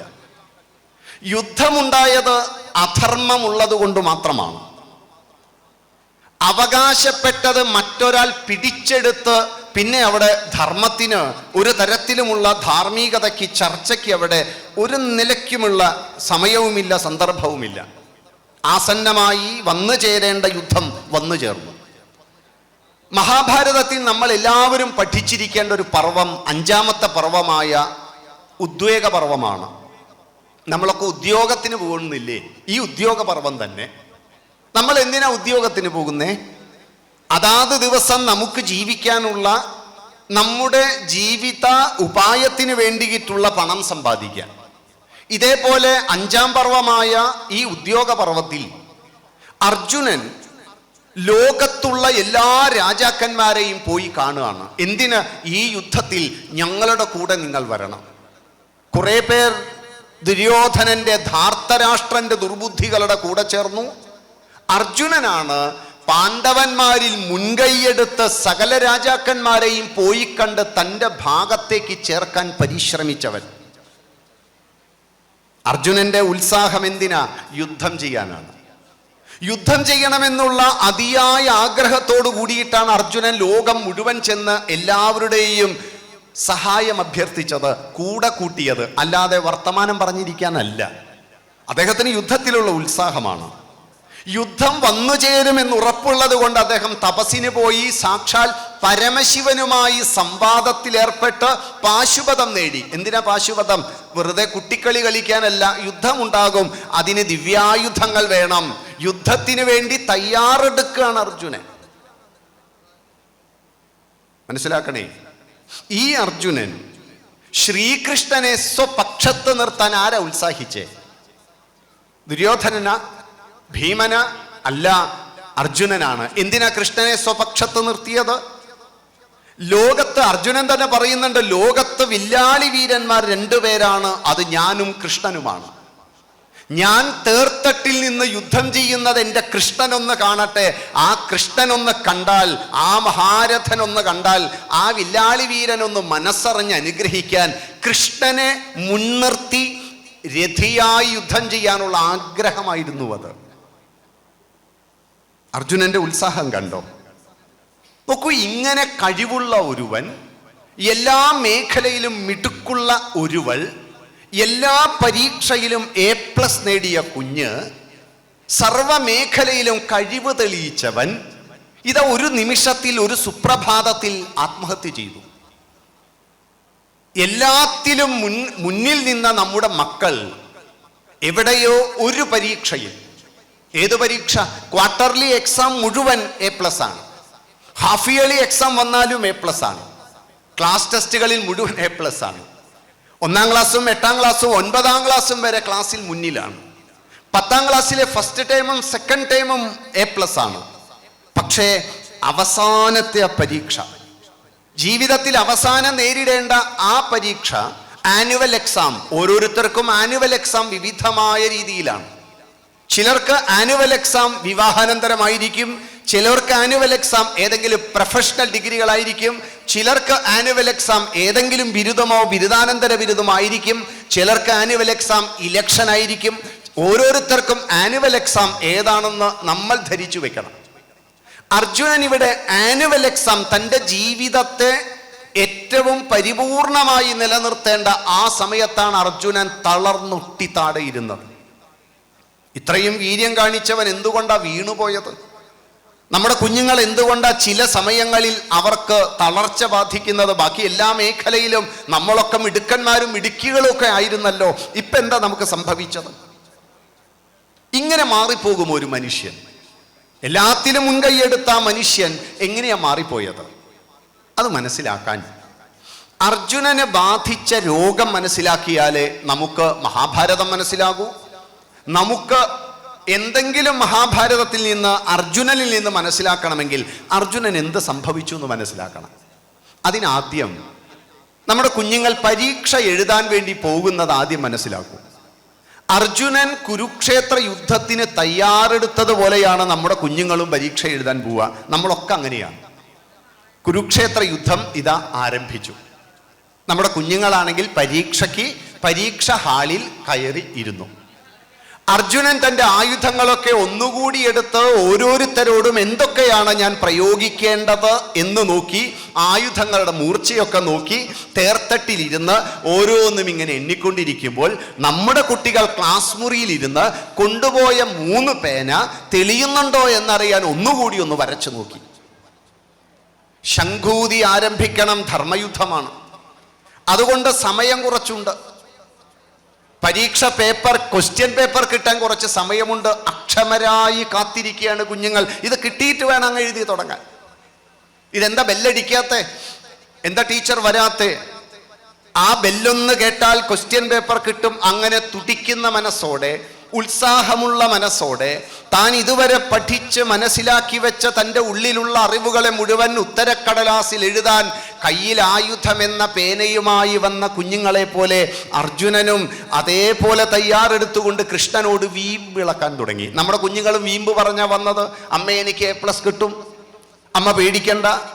ടീച്ചറെ വരുന്ന വഴിക്ക് കണ്ടു, ടീച്ചർ ഇങ്ങോട്ട് എന്തെങ്കിലും ചോദിക്കുന്നതിന് മുമ്പേ ടീച്ചർ അങ്ങോട്ട് കയറി ആക്രമിച്ചു പറഞ്ഞു, ടീച്ചർ എനിക്ക് A+ കിട്ടും. ടീച്ചർക്കും സമാധാനം. നോക്കൂ, ഈ അർജുനൻ അവിടെ വന്ന് ഇരുന്ന് തേർത്തട്ടിലിരുന്ന് കൃഷ്ണനോട് പറഞ്ഞു, കൃഷ്ണ എന്തായാലും കുറച്ച് സമയമൊക്കെ ഉണ്ടല്ലോ. ഉണ്ട്, ഞാൻ ഈ യുദ്ധത്തെ ഒരു പേരിട്ട് വിളിക്കണം എന്ന് ആഗ്രഹിക്കുകയാണ്. കൃഷ്ണൻ ചോദിച്ചില്ല, അതെന്താണെന്നൊന്നും ചോദിച്ചില്ല. ഇദ്ദേഹത്തിൻ്റെ ഉത്സാഹം കൊണ്ട് അർജുനൻ പറഞ്ഞു, കൃഷ്ണ സമുദ്യമം. എന്തായിരുന്നു പേര്? നല്ല ഉദ്യമം, നല്ല പ്രവൃത്തി. ഇങ്ങനെ ഒരു പ്രവൃത്തി ഞാൻ എൻ്റെ ജീവിതത്തിൽ ചെയ്തിട്ടില്ല. അതുകൊണ്ട് കൃഷ്ണ സമുദ്യമം. ധാർത്തരാഷ്ട്രന്റെ ദുർബുദ്ധികളായിട്ടുള്ള ഈ മക്കളെ ഞാൻ കൊന്നൊടുക്കുന്നത് കണ്ടോ? നല്ല കർമ്മം, നല്ല കർത്തവ്യം. അപ്പൊ കൊല്ലാനാ വന്നതെന്നറിയാം. ആയുധങ്ങളും എടുത്തു വന്നവനാ. അങ്ങനെ ഇരിക്കുന്നവൻ വെറുതെ ഇരുന്നപ്പോൾ ഒരു തോന്നൽ, കൃഷ്ണ കുറച്ചും കൂടി സമയമുണ്ടല്ലോ. ഉണ്ട്. എന്നൊരു കാര്യം ചെയ്യൂ, ഈ തേര് എനിക്ക് യുദ്ധം ചെയ്യേണ്ട ചിലരുടെയൊക്കെ മുന്നിലൊന്ന് കൊണ്ടു നിർത്തൂ. എന്തിനാ ഇത്? ഇത് അർജുനന്റെ സ്ട്രാറ്റജിയാണ്. ഈ സ്ട്രാറ്റജി നമുക്ക് ഓരോരുത്തർക്ക് ആവശ്യമുണ്ട്. അർജുനൻ പറഞ്ഞു, ഓരോരുത്തരോടും വ്യത്യസ്തമായ യുദ്ധമുറകളല്ലേ കൃഷ്ണ വേണ്ടത്? അതെ, മാത്തമാറ്റിക്സും ഫിസിക്സും കെമിസ്ട്രിയും മറ്റ് ലാംഗ്വേജുകളെല്ലാം, മലയാളവും ഹിന്ദിയും സംസ്കൃതവും, ഇങ്ങനെയുള്ള ഓരോ സബ്ജക്റ്റിനോടുമുള്ള എൻ്റെ യുദ്ധതന്ത്രം വ്യത്യസ്തമാണ്. അതുപോലെ അർജുനൻ പറഞ്ഞു, എനിക്ക് യുദ്ധം ചെയ്യേണ്ട ഓരോരുത്തരോടും എൻ്റെ യുദ്ധതന്ത്രം വ്യത്യസ്തമാണ്. അതുകൊണ്ട് ആ നിരന്നു നിൽക്കുന്ന മഹാരഥന്മാരെ ഞാനൊന്ന് കാണട്ടെ. അർജുനൻ ഭഗവത്ഗീതയിൽ പറഞ്ഞത്, സേനയോരുഭയോർ മധ്യേ രഥം സ്ഥാപയമേച്യുത. 2 സേനയ്ക്കു നടുവിലായി കൊണ്ടുപോയ അച്യുത തേരു നിർത്തു. കാണട്ടെ ഞാനീ രണാങ്കണത്തിൽ പോരിന്നു വന്നു നീരെന്നവരെ. സേനയോരുഭയോർ മധ്യേ രഥം സ്ഥാപയമേച്യുത. കൊണ്ടുപോയി നിർത്ത് കൃഷ്ണ. അർജുനന്റെ സ്ട്രാറ്റജി കണ്ടോ? ലോകത്ത് അളന്നു മനസ്സിലാക്കാൻ പറ്റുന്നതിനെ മാത്രമേ നമുക്ക് നിയന്ത്രിക്കാൻ പറ്റൂ. ഭാര്യയെ, ഭർത്താവിനെ, എൻ്റെ കൂടെയുള്ള എൻ്റെ കൊളീഗ്സിനെ, എൻ്റെ കോവർക്കേഴ്സിനെ, ഈ സമൂഹത്തിലെ വ്യക്തിത്വങ്ങളെ, എൻ്റെ കൂടെയുള്ളവരെ എനിക്ക് അളന്ന് മനസ്സിലാക്കാൻ പറ്റിയാൽ എനിക്ക് അവരെ നിയന്ത്രിക്കാം. ഒരു തോട്ടി കൊണ്ട് ആനയെ നിയന്ത്രിക്കുന്നത് പോലെ നമുക്ക് ലോകത്തിൽ സംഭവിച്ചു പോയ ഒരു അപജയം നമുക്ക് ആരെയും അളന്ന് മനസ്സിലാക്കാൻ പറ്റുന്നില്ല. 20 കൊല്ലമായി വിവാഹം കഴിഞ്ഞ് ജീവിക്കുന്നു, 30 വർഷമായി വിവാഹം കഴിഞ്ഞ് ജീവിക്കുന്നു. ഇതുവരെ അളന്ന് മനസ്സിലാക്കാൻ പറ്റിയിട്ടില്ല. 10 മാസക്കാലം ഒരു ക്ലാസ് മുറിയിലുള്ള 35 കുട്ടികളെ അളന്ന് മനസ്സിലാക്കാൻ പറ്റാത്ത അധ്യാപിക, 20 കൊല്ലം 30 കൊല്ലം ഒരു വ്യവസായ സ്ഥാപനത്തിൽ ഒരുമിച്ച് ജീവിച്ചുകൊണ്ടുള്ള ആ തൊഴിലാളികളിൽ തൻ്റെ കൂടെ ജോലി ചെയ്യുന്ന കോവർക്കേഴ്സിനെ മനസ്സിലാക്കാൻ പറ്റുന്നില്ല. നമ്മുടെ വീട്ടിൽ അച്ഛനമ്മമാർക്ക് മക്കളെ അളന്നു മനസ്സിലാക്കാൻ പറ്റുന്നില്ല. അവർ നാളെ എന്ത് ചെയ്യുമെന്ന് ചിന്തിക്കാൻ പോലും അവർക്ക് പറ്റുന്നില്ല. അവരുടെ മനോഗതിയും മനോവിചാരവും അളന്ന് എടുക്കാൻ പറ്റാത്ത സമൂഹത്തിൻ്റെ പ്രതിനിധികളാണ് നമ്മൾ. പക്ഷെ അർജുനന്റെ സ്ട്രാറ്റജി നോക്കൂ. എനിക്ക് അളന്ന് മനസ്സിലാക്കാൻ പറ്റുന്നവരുടെ മുന്നിൽ തേരുകൊണ്ടുപോയി നിർത്തും. നിസ്സാരക്കാരനല്ല. അതുകൊണ്ട് തന്നെ നല്ല ഗുരുവാണ് കൃഷ്ണൻ. കൃഷ്ണം വന്ദേ ജഗദ്ഗുരു. ഈ ലോകത്തിൻ്റെ ഗുരുശ്രേഷ്ഠനാണ് കൃഷ്ണൻ. തൻ്റെ മുന്നിൽ വീമ്പിളക്കുന്ന തൻ്റെ കുഞ്ഞിൻ്റെ മനോഗതി, ഹൃദയമിടിപ്പ്, ശ്വാസോച്ഛ്വാസം, അവൻ്റെ ബോഡി ലാംഗ്വേജ്, അവൻ്റെ മനസ്സൊന്ന് ചഞ്ചലപ്പെട്ടാൽ അച്ഛനും അമ്മയ്ക്കും വായിച്ചെടുക്കാൻ പറ്റണം എൻ്റെ കുഞ്ഞിൻ്റെ മനോഗതി എന്താണ്, അവളുടെ മനസ്സിൽ ആരാണെന്ന് തിരിച്ചറിയാൻ പറ്റണം. സ്വകാര്യതയ്ക്ക് വേണ്ടി മുറി കുറ്റിയടച്ചിരുന്ന് പ്രൊജക്ട് വർക്കും അസൈൻമെന്റും പറഞ്ഞ് നമ്മളെ പറ്റിക്കുന്ന കുഞ്ഞുങ്ങളുടെ മനസ്സ്, വിരൽത്തുമ്പിലെ വിസ്മയജാലിക എന്ന് പറയുന്ന മൊബൈൽ ഫോണിൽ ആ കുഞ്ഞുങ്ങൾ കാണിച്ചു കൂട്ടുന്ന വിക്രിയകൾ, അളന്നെടുത്ത് മനസ്സിലാക്കാൻ പറ്റാത്ത വർത്തമാനകാലത്തിൽ അച്ഛനമ്മമാരുടെ പ്രതിനിധിയല്ല കൃഷ്ണൻ. കൃഷ്ണൻ അർജുനനെ നല്ലപോലെ അറിയാം. അതുകൊണ്ട് ഇവന്റെ വീമ്പിളക്കൽ നിർത്താൻ ഒരൊറ്റ വഴിയേ ഉള്ളൂ. അതുകൊണ്ട് തേര് കൊണ്ടുപോയി നിർത്തി. എന്നിട്ട് പറഞ്ഞു, അർജുന പശ്യ, കാണൂ, നോക്കിക്കോളൂ. ആരാ? സമവേതാൻ കുരൂൻ, നിന്റെ ബന്ധുക്കളെ, നിന്റെ കുരുവംശക്കാരെ മുഴുവൻ കണ്ടുകൊള്ളൂ, നിന്റെ ശത്രുക്കളെ കണ്ടുകൊള്ളൂ എന്ന് വേണമെങ്കിൽ പറയാമായിരുന്നു. ശത്രുക്കൾ എന്ന് പറഞ്ഞ് അർജുനന്റെ ഉള്ളിൽ യുദ്ധവീര്യം വർദ്ധിപ്പിക്കാമായിരുന്നു. പക്ഷേ അവനോട് പറഞ്ഞത്, അവന്റെ ഹൃദയം അറിയാവുന്നത് കൊണ്ട് പറഞ്ഞത്, നിന്റെ ബന്ധുക്കളെ കണ്ടുകൊള്ളൂ, കുരുവംശക്കാരെ കണ്ടുകൊള്ളൂ. പാണ്ഡവരും കൗരവരാണ്, കൗരവരും കൗരവരാണ്. നമ്മൾ കൗരവരെന്ന് പറയുമ്പോൾ പാണ്ഡവരെ ഒഴിവാക്കാൻ സാധ്യമല്ല. രണ്ടുപേരും കുരുവംശക്കാരാണ്. ഈ ഭാഗത്ത് പാണ്ഡവരും മറുഭാഗത്ത് ധാർത്തരാഷ്ട്രന്റെ പുത്രന്മാരുമാണ്. അങ്ങനെ തന്നെ പറയണം. ധാർത്തരാഷ്ട്രന്റെ ദുർബുദ്ധികളെ അതുകൊണ്ട് കൃഷ്ണൻ കൊണ്ടുപോയി നിർത്തിയിട്ട് കാണിച്ചു, ഇതാ കണ്ടുകൊള്ളൂ, നിന്റെ ശത്രു അല്ല, നിന്റെ ബന്ധുവായ നിന്റെ മുത്തച്ഛനെ, ഭീഷ്മ പിതാമഹനെ, ആ ദേവവ്രതനെ, ആ ഗംഗേയനെ, ഭീഷ്മവും ദാരുണവുമായ പ്രതിജ്ഞ ചെയ്ത പ്രചണ്ഡമായ അറിവിൻ്റെയും പ്രചണ്ഡമായ പൗരുഷത്തിൻ്റെയും കാവൽ ഗോപുരമായ പരശുരാമനെ യുദ്ധക്കളത്തിൽ വെച്ച് തോൽപ്പിച്ച മഹാരഥനായ ഭീഷ്മരെന്ന ബ്രഹ്മചര്യത്തിൻ്റെ തീഷ്ണമായ അഗ്നിപഥങ്ങളിലൂടെ നടന്നു നീങ്ങി ജീവിതത്തിൽ വിജയിച്ച ആ ജന്മ ബ്രഹ്മചാരിയായ സാക്ഷാൽ ഭീഷ്മ പിതാമഹനിതാ നിന്റെ മുത്തച്ഛൻ. കാണൂ അർജുന, നിനക്ക് ശസ്ത്രാസ്ത്രങ്ങളുടെ ബാലപാഠം മുതൽ അത്യാധുനികമായ യുദ്ധമുറകളെ നിനക്ക് പഠിപ്പിച്ചു തന്ന ദ്രോണാചാര്യരെ നീ കാണൂ, കൃപാചാര്യരെ നീ കാണൂ, നിന്റെ ബന്ധുക്കളെ, സഹോദരന്മാരെ, മുഴുവൻ ആളുകളെയും നീ കണ്ടുകൊള്ളൂ. ശത്രു എന്ന വാക്ക് പറഞ്ഞില്ല കൃഷ്ണൻ. കണ്ട വഴിക്ക് ഈ ബന്ധു എന്ന മമത്വം ഉള്ളിൽ വന്നപ്പോൾ അതുവരെ വീരവാദം മുഴക്കിയിരുന്ന ആ കുഞ്ഞ്, ഏത് കുഞ്ഞ്? ക്വസ്റ്റ്യൻ പേപ്പർ ഇങ്ങ് കിട്ടിയിട്ട് വേണം പരീക്ഷ എഴുതി A+ നേടാൻ എന്ന് വിചാരിച്ചു കൊണ്ടിരിക്കുന്ന കുഞ്ഞിൻ്റെ മുന്നിൽ ടീച്ചർ അങ്ങനെ അവസാനത്തെ ബെല്ലുമടിച്ചപ്പോൾ ക്വസ്റ്റ്യൻ പേപ്പർ കൊണ്ടുകൊടുത്തപ്പോൾ ആ ക്വസ്റ്റ്യൻ പേപ്പർ നോക്കി കരഞ്ഞൊട്ടി കണ്ണുനീർ വന്ന് പരിചിതമില്ലാത്ത ചോദ്യങ്ങൾ കണ്ട് എല്ലാവരോടും വീരവാദം മുഴക്കി വീട്ടിൽ നിന്ന് 3 പേനയുമായി വന്ന് പരീക്ഷ എഴുതി തീർക്കാനുള്ള ഉത്സാഹം മുഴുവൻ ഇതാ തൻ്റെ മുന്നിൽ ഒരു പ്രായോഗിക പ്രശ്നത്തെ നേരിട്ടപ്പോൾ ഈ കുഞ്ഞ് അത്ഭുതപ്പെട്ട് ക്വസ്റ്റ്യൻ പേപ്പർ നോക്കിയിരിക്കുക. ഇതേതാ ചോദ്യം? അർജുനനും ഇത് കണ്ട വഴിക്ക് പറഞ്ഞു, അയ്യോ ഭഗവാനെ എൻ്റെ കൃഷ്ണ, വയ്യാ ബന്ധുക്കളെ കൊല്ലുവാനോ, ബന്ധുക്കളെ കൊന്നു രാജ്യമാളും, എന്തിനു സൗഖ്യമീ എന്നിടാനോ, കൗരവരെന്നെ വധിക്കുകയിലും പോരവരോടു ഞാൻ ചെയ്യുകയില്ല. അർജുനൻ പറഞ്ഞു, കൃഷ്ണ എല്ലാ പരിപാടിയും നിർത്തി, ഇതാ ഗാന്ധീവം താഴെ വെച്ച് ആളിരുന്നു. എന്നിട്ട് പറഞ്ഞു, ഗാന്ധീവം സംസ്രതേ ഹസ്താത് ത്വച്ചൈവ പരിദഹ്യതേ നച ശക്നോ വ്യവസ്ഥാതും ഭ്രമതീവ ച മേ മനഃ. അദ്ദേഹത്തിന്റെ ശരീരം മുഴുവൻ ചുട്ടുപൊള്ളി, ആയുധം താഴെ വെച്ച്, സീതന്തി മമഗാത്രാണി മുഖം ച പരിശുഷ്യതേ വേവതുശ്ച ശരീരേ മേ രോമഹർഷശ്ച ജായതേ. തൊണ്ടയിൽ വെള്ളം വറ്റി, വാക്കുകൾ പുറത്തു വരുന്നില്ല, ശരീരത്തിന് വിറയൽ ബാധിച്ചു, കണ്ണിൽ ഇരുട്ട് കയറി, ക്വസ്റ്റ്യൻ പേപ്പർ നോക്കി നമ്മുടെ കുഞ്ഞുങ്ങളിരിക്കുന്നത് പോലെ. ജീവിതത്തിൽ ഒരു പ്രായോഗിക പ്രശ്നം വന്നപ്പോൾ ഇത്ര നേരം വീമ്പ് പറഞ്ഞ് ജീവിതത്തിൽ പോയിരുന്ന നമ്മുടെ കുഞ്ഞ്, വിവാഹം കഴിച്ച് സുഖമായി ജീവിക്കാൻ വർഷങ്ങളോളം പ്രേമിച്ച് നടന്നവർ രണ്ടുപേരും ഒരുമിച്ച് ജീവിച്ചപ്പോഴാണ് മനസ്സിലായത് ഇത് ഒരു നടക്കി പോകുന്നതല്ല. അർജുനൻ പറഞ്ഞു, കൃഷ്ണ, കൗരവരെന്നെ കൊന്നുകൊള്ളട്ടെ, ഇതിലും ഭേദം. പിന്നെ അർജുനന്റെ കരച്ചിലാണ് 1-ാമത്തെ അധ്യായം. അർജുന വിഷാദ യോഗം. വെറും കരച്ചിലല്ല. രോഗികളായ നമ്മളൊരു ഡോക്ടറുടെ അടുത്ത് ചെല്ലില്ലേ, ഡോക്ടറുടെ അടുത്ത് ചെല്ലുമ്പോൾ നമ്മുടെ ഉദ്വേഗം എനിക്ക് എന്താ രോഗം എന്നാണ്. ശരിയല്ലേ? ഡോക്ടറെ എന്നെ ഒന്ന് പരിശോധിച്ച് എനിക്ക് എന്താ രോഗമെന്ന് ഒന്ന് പറഞ്ഞു തരൂ.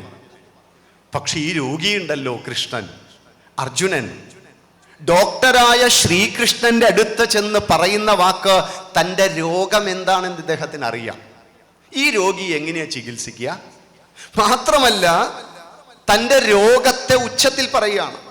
കാർപ്പണ്യദോഷോ പഹത സ്വഭാവ പൃച്ഛാമി ത്വാം ധർമ്മസമൂഢ ചേത ശ്രേയസ്യ നിശ്ചിതം ബ്രൂഹി തന്മേ ശിഷ്യസ്തേഹം ശാധിമാം ത്വാം പ്രപന്നം. രോഗം വിളിച്ചു പറഞ്ഞ്, തൻ്റെ പ്രശ്നം വിളിച്ചു പറഞ്ഞ് ശിഷ്യനായി ശ്രീകൃഷ്ണന്റെ കാൽക്കീഴിൽ വീഴുന്ന, അത്രകാലം തൻ്റെ കൂട്ടുകാരനായി സാരഥിയായി കണ്ട ആ രഥീത തൻ്റെ സാരഥിയെ ഗുരുവായി കണ്ട് വിഷമങ്ങൾക്ക് പരിഹാരം ചോദിക്കുന്നു. കാർപ്പണ്യദോഷമാണ് കൃഷ്ണ എനിക്ക് പറ്റിയ രോഗം. എന്താ കാർപ്പണ്യം? കൃപണന്റെ ഭാവം. കൃപണന്റെ ഭാവം, കാർപ്പണ്യമാകുന്ന ദോഷം കൊണ്ട് ഉപഹതമായ എനിക്ക് ഒന്നും മനസ്സിലായി. രോഗമറിയാവുന്ന രോഗിയ അർജുനനെ ചികിത്സിക്കാൻ വലിയ കഷ്ടമാണ്. നോക്കൂ, ഇതിനു മുൻപ് എല്ലാ മത്സര പരീക്ഷയിലും വിജയിച്ച അർജുനന് ഇവിടെ എന്താ പറ്റിയത്? ഇതിനുത്തരമാണ് ഒരു 20-25 മിനിറ്റ് സമയം കൂടിയും നമ്മളൊന്ന് ഇരിക്കണം. 6 മണി 6:05 എൻ്റെ മനസ്സിലുള്ള സമയം. നമ്മൾ ഇതിന് ഉത്തരം കണ്ടെത്തിയാൽ നമ്മുടെ പ്രശ്നങ്ങളും നമുക്ക് മനസ്സിലാവും. നമ്മുടെ പ്രശ്നം മനസ്സിലാക്കി ഭഗവത്ഗീത, മഹാഭാരതം നമ്മൾ പഠിക്കണം. പ്രശ്നത്തിന് പരിഹാരമുണ്ട്. ഒരു പ്രശ്നമില്ലാതെ എങ്ങനെയാ പരിഹാരം ഉണ്ടാവുക? അതുകൊണ്ട് പ്രശ്നങ്ങൾ ഉണ്ടാകട്ടെ. പ്രശ്നങ്ങളിൽ അർജുനനെ പോലെ തളർന്നൊട്ടിയിരിക്കുമ്പോൾ അവിടെയാ പ്രശ്നം.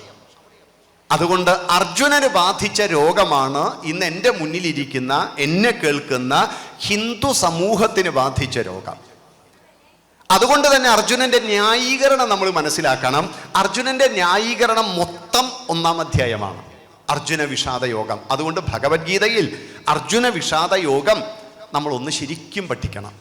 അർജുനന്റെ ചില വിഷാദ യോഗങ്ങൾ, ചില വാക്കുകൾ നമ്മൾ മനസ്സിലാക്കണം. ഇത് നമ്മുടെ കുട്ടികൾ പറയും. പരീക്ഷ കഴിഞ്ഞു വരുമ്പോൾ നമ്മുടെ കുട്ടികൾ പരീക്ഷ കുറച്ചു ഒന്ന് മോശമാണെങ്കിൽ അവരെന്താ പറയുക? ഔട്ട് ഓഫ് സിലബസ് ആയിരുന്നു, സമയം കിട്ടിയില്ല, പേന തെളിഞ്ഞില്ല, എന്താ പറഞ്ഞ പേപ്പർ തികഞ്ഞില്ല. ഈ ചോദ്യം വരുന്ന ടീച്ചർ പറഞ്ഞില്ല, അന്ന് ഞാൻ പോയിട്ടുണ്ടായില്ല, അതുകൊണ്ട് എനിക്ക് പരീക്ഷയ്ക്ക് മാർക്ക് കുറയാൻ സാധ്യതയുണ്ട്. എങ്ങനെയുണ്ട്? അമ്മായിയമ്മയുടെ കാല് തട്ടിയിട്ട് കയ്യിലുള്ള ഒരു ചില്ല് ഗ്ലാസ് പൊട്ടിപ്പോയാൽ ആരാതവിടെ കൊണ്ടുവച്ചേ എന്ന് ചോദിക്കുന്ന ഒരു അടവില്ലേ? എന്നാൽ അതേസമയം മരുമകൾ ഇന്നലെ പൊട്ടിച്ചപ്പോൾ നിനക്ക് കണ്ണു തുറന്നു നോക്കി നടന്നുകൂടടി എന്ന് പറഞ്ഞ ആ ഒരു തെറ്റിനെ ന്യായീകരിക്കുന്ന ആ സ്വഭാവമില്ലേ? അതാ ഇവിടെ നടന്നത്. അർജുനൻ പിന്നെ ന്യായീകരണ കമ്മീഷന്റെ അധ്യക്ഷനായി. കൃഷ്ണ, നമ്മൾ ഈ യുദ്ധമൊക്കെ എന്തിനാ? ഇതിന് നല്ലത് സന്യാസമാണ്. അവരെല്ലാം എടുത്തുകൊള്ളട്ടെ. എല്ലാവരും മരിച്ച് ചത്തു കഴിഞ്ഞിട്ട് പിന്നെ എന്താ കൃഷ്ണ സുഖം? ബന്ധുക്കളൊക്കെ പോയി എന്താ? നമ്മളൊക്കെ വിവരമുള്ളവരല്ലേ കൃഷ്ണ, അതുകൊണ്ട് അവരെടുത്തോട്ടെ. നമ്മളെന്തിനീ വേണ്ടാത്ത പണിക്ക് പോണത്? ഇത് ഇയാൾക്ക് ഇപ്പൊ തോന്നിയതാ? യുദ്ധം ഇയാൾക്ക് മുത്തരിയല്ല. ഇയാൾ ഇതിനു മുമ്പും പ്രശ്നങ്ങളെ നേരിട്ടിട്ടുണ്ട്, ഇതിനു മുന്നും പ്രശ്നങ്ങൾ ഉണ്ടായിട്ടുണ്ട്. അതൊക്കെ വിജയിച്ചവനാണ്, വിജയിക്കാൻ പറ്റും. അന്ന് അദ്ദേഹത്തെ തോൽപ്പിക്കാനും കൊല്ലാനും കഴിയുന്ന ഒരാളുമില്ല. പിന്നെന്താ ഈ മാനസിക ഭ്രമം വന്നത്? അതിന് ഒന്നാമത്തെ അധ്യായം നമ്മൾ ഒന്നുകൂടി മനസ്സിലാക്കണം. ആ അധ്യായത്തിൻ്റെ പേര് അർജുന വിഷാദ യോഗം എന്നാണ്, അർജുന വിഷാദ രോഗം എന്നല്ല.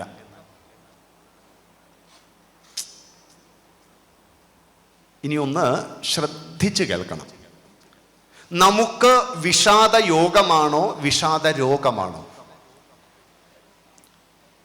മലയാളികളായ നമ്മളെ സംബന്ധിച്ച് നമ്മളെ ബാധിച്ച രോഗം എൻ്റെ മുന്നിലിരിക്കുന്നവരും എന്നെ കേൾക്കുന്നവർക്കും വിഷാദ രോഗമാണോ വിഷാദ യോഗമാണോ? എന്താ വിഷാദ യോഗവും വിഷാദ രോഗവും തമ്മിലുള്ള വ്യത്യാസം? വിഷാദ യോഗം പെട്ടെന്നുണ്ടാകുന്ന ഒരു അനുഭവത്തിൽ നിന്നുണ്ടാകുന്നതാണ്. ശ്രദ്ധിച്ചാലേ മനസ്സിലാവുള്ളൂ. കുറച്ച് സമയം ശ്രദ്ധിക്കണം. നമുക്ക് നമ്മുടെ പ്രശ്നം മനസ്സിലാവും. പ്രശ്നം മനസ്സിലാക്കണമെങ്കിൽ വിഷാദ യോഗം എങ്ങനെ ഉണ്ടാകുന്നു എന്ന് മനസ്സിലാക്കണം. എങ്ങനെയാണ് നമുക്ക് ഓരോരുത്തർക്കും ഈ വിഷാദ യോഗം അവിടെയും ഇവിടെയും ഒക്കെ കൈതാങ്ങിയിരുന്ന് പലതും ആലോചിച്ച് പലതും വിഷമിച്ച് ദീർഘശ്വാസം വിട്ട് അവനും അവളുമൊക്കെ സുഖമായി ജീവിക്കുന്നത് കണ്ട്, എന്നാൽ തൻ്റെ കൂടെയുള്ളവരോട് തനിക്ക് ആ ഒരു അടുപ്പം കാണിക്കാൻ പറ്റാതെ വിവാഹം കഴിച്ച് ഒരുമിച്ചാണെന്ന വ്യാജേന 2 മുറികളിലും പോയി കിടന്നുറങ്ങി കുട്ടികളുടെ മുന്നിൽ അഭിനയിച്ച് ഇങ്ങനെ പോകുന്ന നമുക്ക് നമ്മുടെ ഈ പ്രശ്നത്തിൻ്റെ കാരണം എന്താ?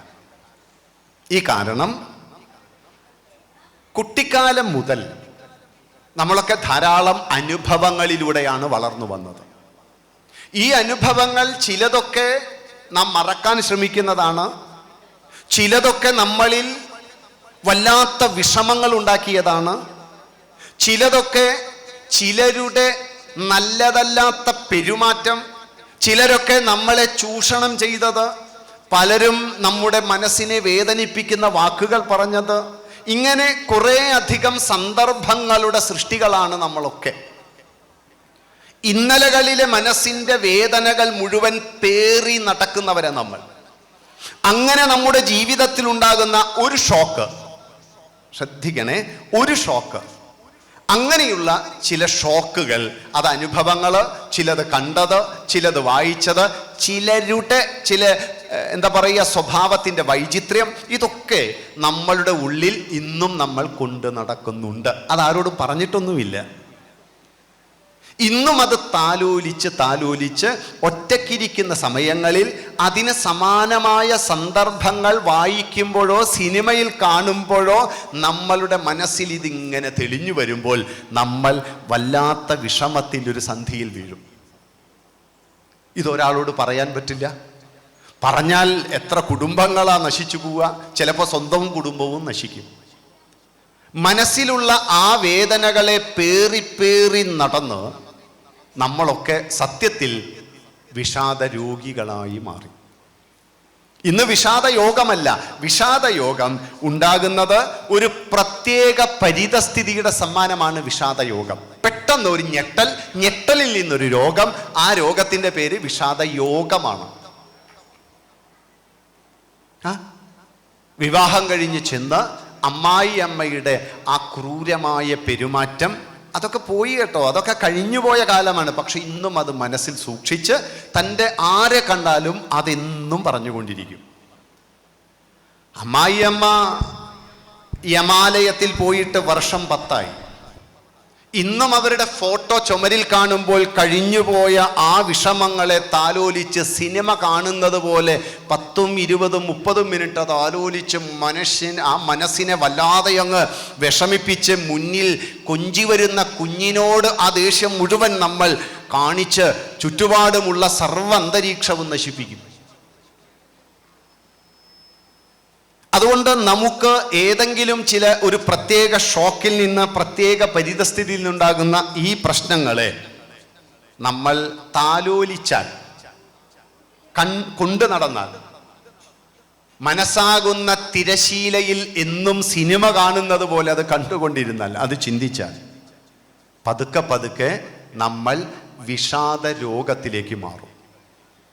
അർജുനന് ഈ ദീർഘകാലം നമ്മൾ ഒരു പ്രശ്നവും ചുമന്ന് നടക്കരുത്. എല്ലാ പ്രശ്നങ്ങളിൽ നിന്നൊരു പാഠം പഠിക്കണം, അല്ലാതെ പ്രശ്നങ്ങൾ ഭാരമാകരുത്, പാഠമാകണം. അതുകൊണ്ട് അതിനെയെല്ലാം കളഞ്ഞില്ലെങ്കിൽ ഇന്ന് മലയാളിക്ക്, പ്രത്യേകിച്ചും ഹിന്ദു സമൂഹത്തിന് ഈ വിഷാദ യോഗമല്ല, വിഷാദ രോഗമാണ്.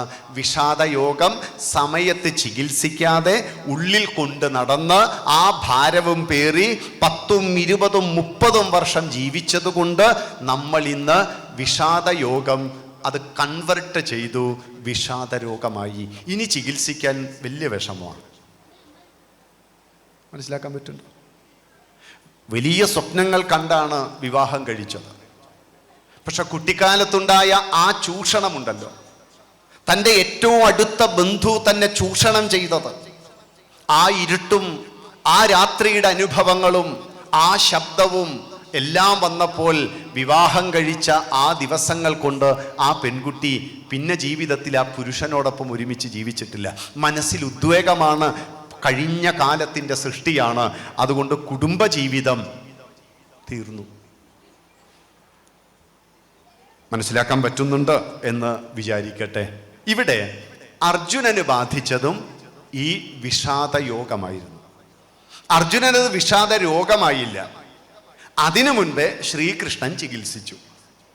ഒന്നില്ലെങ്കിൽ നമുക്ക് ഒരു ഗുരു വേണം. നമ്മൾ പറയുന്നത് മുഴുവൻ കേൾക്കുകയും നമ്മുടെ വിചാരങ്ങളെ മനസ്സിലാക്കുകയും ആ മനസ്സിലാക്കുന്ന ജീവിത രഹസ്യങ്ങളെ മുഴുവൻ സംരക്ഷിച്ച് ഒരാളോടും പറയാതെ രഹസ്യങ്ങളെ രഹസ്യമായി, എന്താ രഹസ്യം? രഹസ്യത്തിൽ പറയേണ്ടതാണ്, ഏകാന്തതയിൽ പറയേണ്ടതാണ്. നമ്മൾ രഹസ്യം പറയുക, 500 പേരിരിക്കുന്ന സഭയിലാവും നമ്മൾ രഹസ്യം പറയുക. എല്ലാവരും കാതോർത്തിരിക്കുന്നുണ്ട്, അവരത് കേട്ടാൽ അപ്പുറത്തെ ആളോട് പറയും. നമ്മൾ കാറ്റിനോട് പറഞ്ഞാൽ കാറ്റ് മരത്തിനോട് പറയും, മരം അത് വെട്ടാൻ വരുന്നവനോട് എന്തായാലും പറയും, അവൻ എന്തായാലും ഭാര്യയോട് പറയും, ഭാര്യ എന്തായാലും കൂട്ടുകാരിയോട് പറയും. ചുരുക്കി പറഞ്ഞാൽ കുന്തിദേവിയുടെ വിചാരം കർണൻ തൻ്റെ മകനാണെന്ന സത്യം തനിക്കും തൻ്റെ ധാത്രിക്കും മാത്രം അറിയുള്ളൂ എന്നാണ്. പക്ഷേ കുന്തി ഒഴിച്ച് ബാക്കി എല്ലാവർക്കും അതറിയാമായിരുന്നു.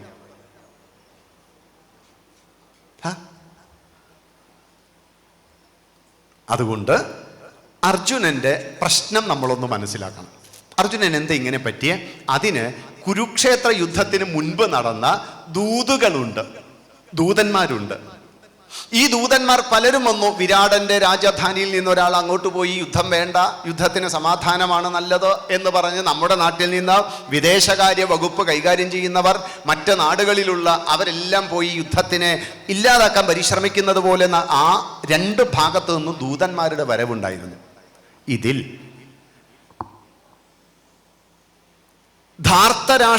ധൃതരാഷ്ട്രരുടെ ഭാഗത്ത് നിന്ന് ഒരു ദൂതിന് വന്നത് സഞ്ജയനായിരുന്നു. നമ്മളിവിടെ ധൃതരാഷ്ട്രരെ മനസ്സിലാക്കണം. ആരാ ധൃതരാഷ്ട്രർ? ധൃതരാഷ്ട്രർ കണ്ണ് കാണാത്ത ഒരു അന്ധനാണ് എന്ന് ധരിച്ച് നമ്മൾ മാറി നിൽക്കരുത്. ധൃതരാഷ്ട്രർക്ക് സ്വന്തം കണ്ണുകളില്ലെങ്കിലും സ്വന്തം താല്പര്യം സംരക്ഷിക്കാൻ 100 കണ്ണുകളുള്ളവനായിരുന്നു. നമ്മൾ ചിലരെ പറ്റി പറയാറില്ലേ, എഴുത്തും വായനയൊന്നും അറിയില്ലെങ്കിലും നാട് മുഴുവൻ സ്വന്താക്കാൻ അറിയാന്നൊക്കെ. സ്വന്തം 2 കണ്ണുകളില്ലെങ്കിലും സ്വന്തം വ്യക്തി താല്പര്യം സംരക്ഷിക്കാൻ 100 കണ്ണുകളുള്ളവൻ. അദ്ദേഹത്തിന്റെ ഗുരുവാണെന്ന് ആരാണെന്ന് മനസ്സിലാക്കണം. കുടിലതന്ത്രത്തിന്റെ ഉപജ്ഞാതാവായ കണികാചാര്യന്റെ പ്രിയ ശിഷ്യനാണ് സാക്ഷാൽ ധൃതരാഷ്ട്രർ എന്ന് പറഞ്ഞാൽ കുടിലമായ രാഷ്ട്രീയ നീതി കൊണ്ട് നടക്കുന്നവൻ. കുടിലത വക്രത മനസ്സിൽ സംരക്ഷിച്ച് മറ്റൊരാളുടെ മനസ്സിനെ മാറ്റിയെടുത്ത് ചിന്തയ്ക്കനുസരിച്ച് മറ്റുള്ളവരെ ആട്ടാൻ കഴിയുന്ന നല്ല മനസ്സിനെ പഠിച്ച ഒരാളാണ്. അതുകൊണ്ട് തന്നെ അയാള് ഒരാളുടെ മനം മാറ്റി മതം മാറ്റാൻ കഴിവുള്ളവൻ. അദ്ദേഹത്തിന്റെ കൂട്ടുകാരനായ സഞ്ജയൻ ദൂതിന് പോകുമ്പോൾ എന്തായിരിക്കും ഉദ്ദേശം? പാണ്ഡവരുടെ മനസ്സ് മാറ്റുക, അവരുടെ ഉള്ളിൽ വിഷം കുത്തി നിറയ്ക്കുക, അവരുടെ ഉള്ളിൽ വല്ലാത്ത തരത്തിലുള്ള ആശയക്കുഴപ്പമുണ്ടാക്കുക. അതിനുവേണ്ടി ധൃതരാഷ്ട്രരുടെ സ്റ്റഡി ക്ലാസ് ഉണ്ട്.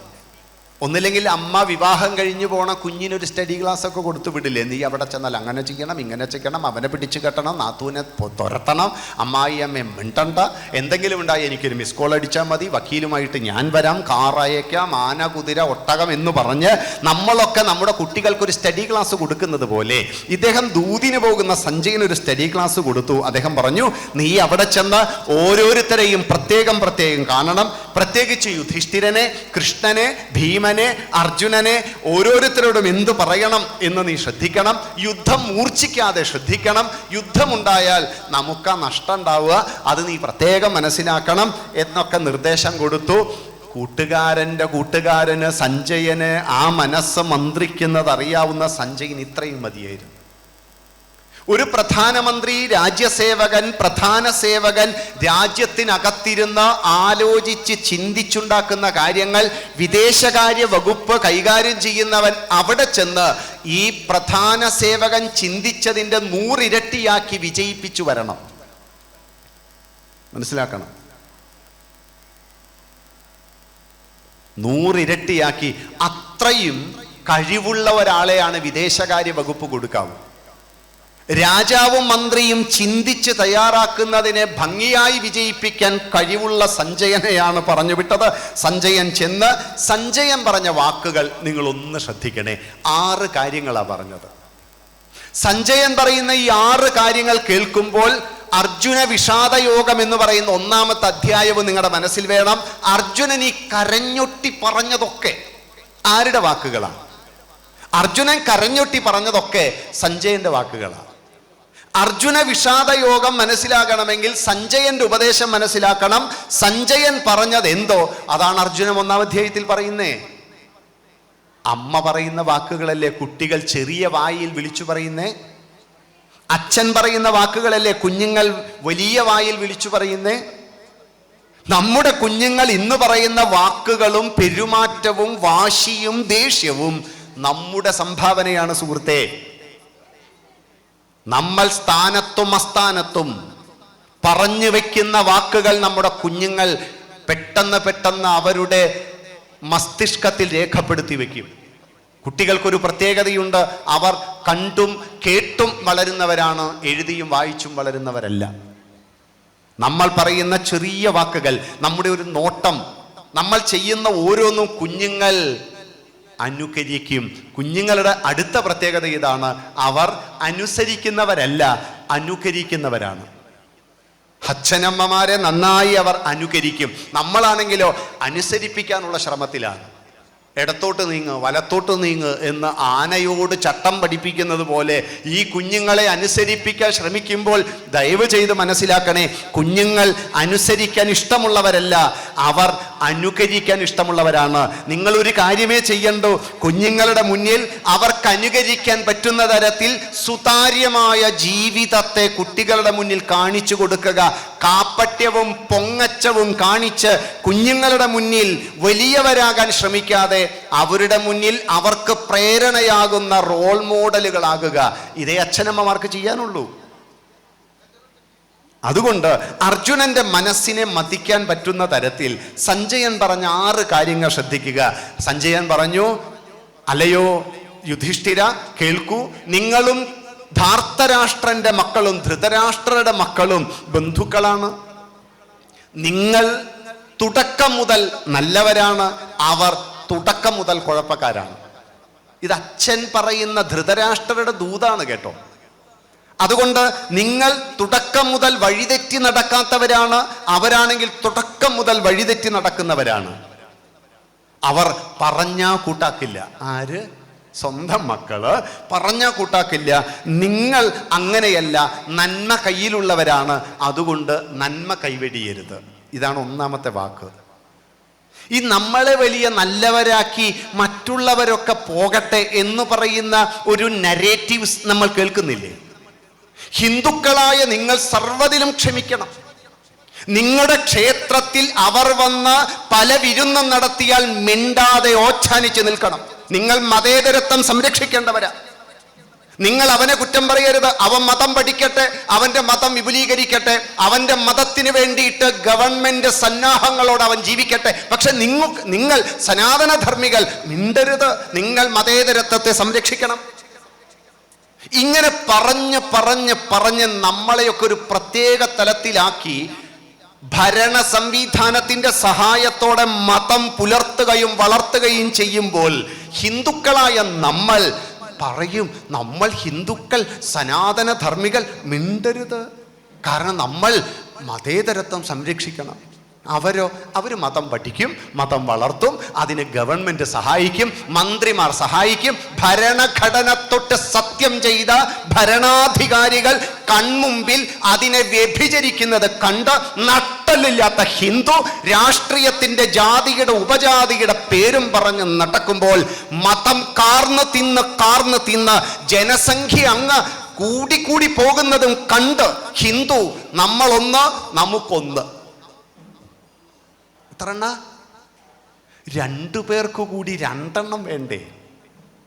ഇല്ലല്ല, ഇവിടെ 2 പേർക്ക് കൂടി കഷ്ടപ്പെട്ട് 1 എണ്ണം.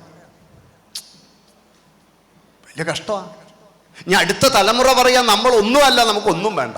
കുറെ കഴിഞ്ഞ ഹിന്ദുവിനെ മ്യൂസിയത്തിൽ പോയാൽ ദിനോസറിന്റെ അടുത്ത് മുട്ടോളം മുടിയിൽ തുളസിക്കതിർ ചൂടി നെറ്റിയിൽ ചന്ദനക്കുറിയുള്ള മലയാളമങ്കയെ സനാതന ധർമ്മിയെ നമ്മൾ കാണും. സ്കൂളിൽ നിന്ന് ഇതര മതവിഭാഗത്തിൽപ്പെട്ട കുട്ടികൾ ടൂറ് പോകുമ്പോൾ അവർ ടീച്ചറോട് ചോദിക്കും. അന്ന് ടീച്ചർ എന്ന വാക്കുണ്ടാവോ എന്ന് എനിക്കറിയില്ല. ഏതായാലും ചോദിക്കും, ഇതാരാ? ഇതാ മോളെ ദിനോസർ. അപ്പൊ ഇത് ഹിന്ദു. അവരെ കഷ്ടപ്പാടും വിഷമങ്ങളും പറഞ്ഞ് കുട്ടികളെ വളർത്താനുള്ള ചിലവിനെ കുറിച്ച് പറഞ്ഞ് ഒരു ജോലിക്കും പോകാതെ കയ്യിലുള്ള പണം മുഴുവൻ ധൂർത്തടിച്ച് പൊങ്ങച്ചം കാണിച്ച് കാപ്പട്യം കാണിച്ച് ജീവിച്ച് പറമ്പുകൾ മുഴുവൻ വിറ്റ് സ്വർണം മാത്രം വാങ്ങി പറമ്പുകളൊക്കെ മറ്റുള്ളവന് കൊടുത്ത് സ്വർണത്തിൽ അഭിരമിച്ച് ജീവിക്കുമ്പോൾ അവനവൻ്റെതായ സർവ്വതും അവൻ കൊണ്ടുപോയി. അപ്പോഴും നമ്മളോട് പറയും, നിങ്ങൾ മിണ്ടരുത്, നിങ്ങൾ ഹിന്ദുക്കളാണ്, നിങ്ങൾ വേണം മറ്റെല്ലാ മതസ്ഥരെയും സംരക്ഷിക്കാൻ. അതുകൊണ്ട് നിങ്ങളുടെ ക്ഷേത്രം ഇഫ്താർ വിരുന്നിന് വിട്ടുകൊടുക്കണം. അപ്പൊ ഞങ്ങൾ അവന്റെ പള്ളിയിൽ പോയി മോസ്കിൽ പോയി ഞങ്ങൾ ചെയ്യരുത്. നിങ്ങൾ ചെയ്താൽ മതേതരത്വം തകരും. നട്ടല്ലില്ലേ സുഹൃത്തെ? നട്ടല്ലില്ലേ? ഈ മാനസിക വിഭ്രാന്തിയാണ് ഇന്ന് ഈ നടത്തുന്ന ഈ നരേറ്റീവ്സ് ആണ് മാധ്യമങ്ങൾ, വാർത്താ മാധ്യമങ്ങൾ. നമ്മൾ TV തുറന്നാൽ കേൾക്കുന്നത് അത്രയും ഇത് മാത്രമാ. ഇത് തന്നെയാണ് ഇവിടെ പറഞ്ഞത്. യുദ്ധം, രണ്ടാമത് പറഞ്ഞു യുദ്ധം അതിഭയങ്കരമാണ്. യുധിഷ്ഠിര, യുദ്ധത്തിൽ ജയിച്ചവനും തോറ്റവനും തമ്മിൽ ഒരു മാറ്റവുമില്ല, നഷ്ടം മാത്രമേ ഉണ്ടാകൂ. അതുകൊണ്ട് ജയിച്ചാലും മനസമാധാനം ഉണ്ടാകുമോ യുധിഷ്ഠിര? രണ്ടാമത്തെ വാക്ക് പറഞ്ഞു. അർജുനന്റെ വിഷാദയോഗത്തിലെ വാക്കുകൾ ചേർത്ത് വായിക്കണേ. അർജുനൻ ഇത് തന്നെയാ പറഞ്ഞത്. മൂന്നാമത് പറഞ്ഞു, നിങ്ങൾ 2 കൂട്ടരും വീരപരാക്രമികളാണ്. യുദ്ധം നടന്നാൽ ഭയങ്കരമായ നരസംഹാരം നടത്തും, വലിയ മരണം സംഭവിക്കും. അത്തരമൊരു അപരാധത്തിൽ നിന്ന് നിങ്ങൾ പിന്മാറുന്ന ഞാൻ വിചാരിക്കണത്. കാരണം നിങ്ങൾ നല്ല ആളുകളാ. മനസ്സിലാക്കാൻ പറ്റുന്നില്ലേ? നിങ്ങൾ നല്ലവരാ. മാത്രമല്ല കൃഷ്ണനോട് പറഞ്ഞു, കൃഷ്ണ അങ്ങ് വേണം യുദ്ധം ഒഴിവാക്കേണ്ടതും, അങ്ങ് പാണ്ഡവരെ പറഞ്ഞ് ശരിയായ വഴിക്ക് കൊണ്ടുപോകണം. ചില ഹിന്ദു മേലധ്യക്ഷന്മാരെ തെരഞ്ഞു പിടിച്ച് ഞങ്ങളുടെ വേദിയിലിരുത്തി അവരെ കൊണ്ട് പറയിപ്പിക്കുക എന്ന ഒരു കുടില തന്ത്രം നിലവിലുള്ള വർത്തമാനകാല സാഹചര്യത്തിൽ നമ്മൾ മനസ്സിലാക്കണം. അതുകൊണ്ട് കൃഷ്ണ, നിങ്ങൾ പറഞ്ഞാൽ അവർ കേൾക്കും. അതുകൊണ്ട് പ്രാണരക്ഷയ്ക്കുള്ള ഭിക്ഷ ഞാൻ നിങ്ങളോട് യാചിക്കുന്നു. ഇത് എൻ്റെ തീരുമാനം മാത്രമല്ല, ഭീഷ്മരും അങ്ങനെയാ പറഞ്ഞിട്ടുള്ളത്. അവസാനത്തെ കാര്യം, മകനെ യുധിഷ്ഠിര, യുധിഷ്ഠിരനോട്, നീ ധർമ്മം മറക്കാത്തവനാ, പോർവെട്ടാതെ നിനക്ക് അവകാശമുള്ളത് അവർ ഒരുപക്ഷെ എൻ്റെ മക്കള് നിനക്ക് തരാൻ കൂട്ടാക്കിയില്ല എന്ന് വരാം, പക്ഷെ എന്നാലും നീ യുദ്ധം ചെയ്യരുത്. നോക്കൂ, ഇതിൻ്റെ പേരാണ് നരേറ്റീവ്സ്. ഇതിൻ്റെ പേരാണ്, ഞാൻ പറഞ്ഞാൽ നിങ്ങൾ തെറ്റിദ്ധരിക്കരുത്. ഇതൊക്കെ ഹിന്ദുത്വമാണ് എന്ന് ബോധ്യപ്പെടുത്തി നമ്മളെ യഥാർത്ഥമായ നമ്മുടെ സംസ്കൃതിയിൽ നിന്ന് നമ്മളറിയാതെ മാറ്റി മറ്റൊന്നിൽ സ്ഥാപിപ്പിക്കുന്ന ഒരു വലിയ കൾച്ചറൽ എന്ന് പറയുന്ന ചില കാര്യങ്ങൾ ഈ കേരളത്തിൽ നടക്കുന്നുണ്ട്. അതിൻ്റെ പേര് നിങ്ങൾ തെറ്റിദ്ധരിക്കരുത് എന്ന് വീണ്ടും പറഞ്ഞുകൊണ്ട് പറയട്ടെ, അതിൻ്റെ പേര് കൾച്ചറൽ കമ്മ്യൂണിസം എന്നാണ്. ഒറ്റ നോട്ടത്തിൽ സംസ്കാരമാണ്, പക്ഷെ അതിൻ്റെ ഉള്ളിലിരിക്കുന്ന കുടിലമായ തന്ത്രം നമ്മൾ മനസ്സിലാക്കിയില്ലെങ്കിൽ നമ്മൾ പോലും അറിയാതെ അർജുനന്റെ മനസ്സ് മാറിയതുപോലെ നമ്മൾ മാറും. നിങ്ങൾ എന്താ സുഹൃത്തെ അങ്ങനെ കൾച്ചറൽ കമ്മ്യൂണിസം എന്ന് പറയുന്നത്? എങ്കിൽ കേരളത്തിലുണ്ടായിരുന്ന ഒരു മലയാള പാഠപുസ്തകത്തിൽ ഗോവർദ്ധനധാരിയായ കൃഷ്ണനെ കുറിച്ച് പഠിപ്പിച്ചിരുന്നു. കൃഷ്ണനെ പഠിപ്പിച്ചിരുന്ന പാഠപുസ്തകം ടീച്ചർ ക്ലാസ് മുറിയിൽ എടുത്തു. നമ്മൾ നോക്കിയപ്പോൾ ഇതാ ആ പാഠപുസ്തകത്തിൽ ശ്രീകൃഷ്ണനുണ്ട്, ഗോവർദ്ധനധാരിയുണ്ട്. അതുകൊണ്ട് ഏറ്റവും നല്ല മതേതരത്വത്തിൻ്റെ മഹനീയ മുഖവും കണ്ടു. പക്ഷേ ആ പാഠപുസ്തകത്തിൽ അവസാനം ഒരു ചോദ്യമുണ്ട്. ശ്രീകൃഷ്ണൻ ഗോവർദ്ധനം ഉയർത്തിയപ്പോൾ ആ ഗോവർദ്ധന പർവ്വതം എന്ന് പറയുന്ന പർവ്വതത്തിൽ ധാരാളം മരങ്ങൾ ഉണ്ടായിരുന്നു, മരത്തിൽ പക്ഷികളുടെ കൂടുണ്ടായിരുന്നു, കൂട്ടിൽ ചെറിയ ചെറിയ കിളികൾ ഉണ്ടായിരുന്നു, അതിൽ കിളികളുടെ മുട്ടകൾ ഉണ്ടായിരുന്നു, അവിടെ ധാരാളം ജീവജാലങ്ങൾ ഉണ്ടായിരുന്നു. അവയെല്ലാം താഴെ വീണ് ഭയന്ന് വലിയ വലിയ ഉരുളങ്കല്ലുകൾ അവയുടെ ശരീരത്തിൽ വീണ് ഈ ജീവജാലങ്ങളെല്ലാം ചത്തൊടുങ്ങിയപ്പോൾ ആ ജീവജാലങ്ങളുടെ മനോവ്യഥയെക്കുറിച്ച് വിവരിക്കുക. ഒറ്റനോട്ടത്തിൽ ഗോവർദ്ധനധാരിയായ കൃഷ്ണനെ പഠിപ്പിക്കുന്ന മലയാള പാഠപുസ്തകമില്ലേ? ഉണ്ട്. പക്ഷെ അതിൻ്റെ ഉള്ളിലുള്ള ഈ വിഷം നാം കാണുന്നുണ്ടോ? കാണണ്ടേ? ഇതിൻ്റെ പേരാ സുഹൃത്തെ കൾച്ചറൽ കമ്മ്യൂണിസം. ഇത് രാഷ്ട്രീയമല്ല. ഹിന്ദുവിനെ മുച്ചൂടെ നശിപ്പിക്കാൻ നമ്മളറിയാതെ നമ്മുടെ ഉള്ളിൽ നമ്മുടെ കുഞ്ഞുങ്ങൾ, പാവങ്ങളായിട്ടുള്ള നിർദോഷികളായിട്ടുള്ള നമ്മുടെ കുഞ്ഞുങ്ങൾ പഠിച്ചു വളരാൻ പോകുന്നത് ഗോവർദ്ധനമുയർത്തിയ ആ ശ്രീകൃഷ്ണൻ ചെയ്ത ഹത്യകളെ കുറിച്ചാണ്. പോരാ, അക്കിത്തത്തിൻ്റെ ഒരു നല്ല കവിതയുണ്ട്. തൻ്റെ ചാത്തു എന്ന കുഞ്ഞിനെ തേടി മുത്തശ്ശി നടക്കുന്ന കഥ കണ്ടവരുണ്ടോ? നമ്മളൊക്കെ പഠിച്ചിട്ടുണ്ട്. സന്ധ്യാനേരത്ത് നാമം ജപിക്കാൻ പറഞ്ഞിട്ടും കുഞ്ഞത് ചെയ്യാതിരിക്കുമ്പോൾ മുത്തശ്ശി കുഞ്ഞിനെ ഒന്ന് തല്ലി. പേരക്കുട്ടി പിണങ്ങിപ്പോയി. വിളക്ക് കൊളുത്തിയപ്പോൾ നാമം ചൊല്ലാൻ അവനെ കാണാതിരുന്നപ്പോൾ മുത്തശ്ശി വേഗത്തിൽ അവിടെ നിന്ന് അന്വേഷിച്ചിറങ്ങിയ മുത്തശ്ശി കൂടെയുള്ള കൂട്ടുകാരോട് ചോദിക്കുന്നതാണ് കവിതയുടെ ഇതിവൃത്തം. മുത്തശ്ശി ചോദിക്കുകയാണ്, ചാത്തൂനെ കണ്ടോ കുട്ടിയോളെ? അപ്പൊ കുട്ടിയോള് ചോദിച്ചു, ചാത്തു എന്താ പറ്റിയത്? അവനെ ഞാനേ വാഴനാര് കീറി ഒന്ന് തല്ലി. എന്തുകൊണ്ടാ തല്ലിയത്? വാഴനാര്. മുത്തശ്ശിമാര് ചിലപ്പോ ഒരബദ്ധം പറ്റിയിട്ട് അതിനെ ന്യായീകരിച്ചു പറയില്ലേ, ഇർക്കിലി ഒന്നും അല്ലായിരുന്നു സുഹൃത്തെ, വാഴനാര് കൊണ്ടൊന്ന് തല്ലി. അവൻ അങ്ങ് പോയതാ. അതുകൊണ്ട് അങ്ങനെ വാഴനാര് കൊണ്ടൊന്ന് തല്ലിയപ്പോ അവൻ പോയി. അപ്പോളേ ഈ ചാത്തൂനെ കണ്ടെങ്ങനെയിരിക്കും എന്ന് ചോദിച്ചു. അപ്പോ പറഞ്ഞു, അമ്പാടിക്കണ്ണന്റെ നിറമാണേ, അമ്പാടിക്കണ്ണന്റെ നിറമാണ്. ഈ വരിയെത്തിയപ്പോൾ മതേതര കേരളം തരിച്ചു നിന്നു. കാരണം അമ്പാടിക്കണ്ണൻ എന്നൊക്കെ പറഞ്ഞു കഴിഞ്ഞാൽ മതേതരത്വം തകർന്നു പോവില്ലേ? പാഠപുസ്തകങ്ങൾ ശ്രീകൃഷ്ണനെ കൊണ്ടുവന്നാൽ മതേതരത്വം തകരില്ലേ? അതുകൊണ്ട് അമ്പാടിക്കണ്ണനെ മാറ്റി, ആ സ്ഥലത്ത് അമ്പാടിക്കണ്ണനെ വെട്ടിമാറ്റി ഞാവൽപ്പഴത്തിൽ നിറമാണ് എന്ന് എഴുതി ചേർത്ത പുത്തൻ സംസ്കാരം നമ്മുടെ നാട്ടിലുണ്ട്.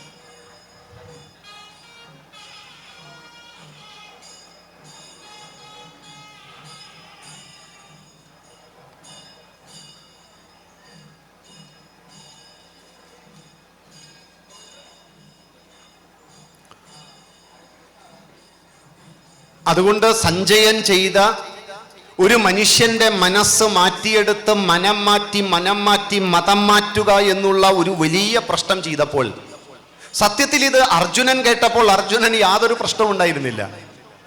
അത് കഴിഞ്ഞ് സഞ്ജയൻ തിരിച്ചുപോയി തൻ്റെ കർമ്മം ചെയ്ത്.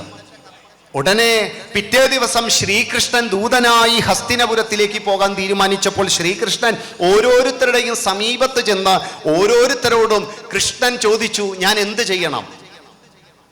ഓരോരുത്തരും വേണം, ആവശ്യമാണ്, യുദ്ധം ആവശ്യമാണ്. അർജുനനാണ് പറഞ്ഞത്, കൃഷ്ണ യുദ്ധം തന്നെയാണ് അതിന് വഴിയുള്ളൂ. പക്ഷെ ഭീമസേനന്റെ അടുത്ത് ചെന്നപ്പോൾ ഭീമസേനൻ മൊത്തത്തിൽ തകർന്നുപോയി. സഞ്ജയന്റെ കെണിയിൽ ആദ്യം വീണത് ഭീമന. ഭീമൻ പറഞ്ഞു, കൃഷ്ണ, ഈ വലിയ മഹായുദ്ധം നമുക്ക് വേണ്ട, നമുക്കത് വേണ്ടെന്ന് വെക്കാം.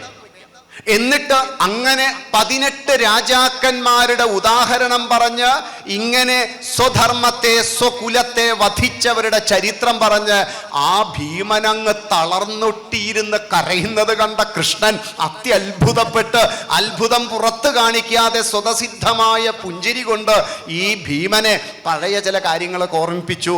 ആ രജസ്വലയായ ആ ദ്രൗപദിയെ സഭാമധ്യത്തിൽ വസ്ത്രാക്ഷേപം ചെയ്ത് നീ മറന്നോടാ എന്നൊക്കെ ചോദിച്ച 4 ചോദ്യം. ഭീമൻ ചാടി എഴുന്നേറ്റ് യുദ്ധം തന്നെ എന്ന് പറഞ്ഞു. കൃഷ്ണൻ അവിടെ പോയി കാര്യങ്ങൾ എന്തായാലും യുദ്ധം തീർന്നു.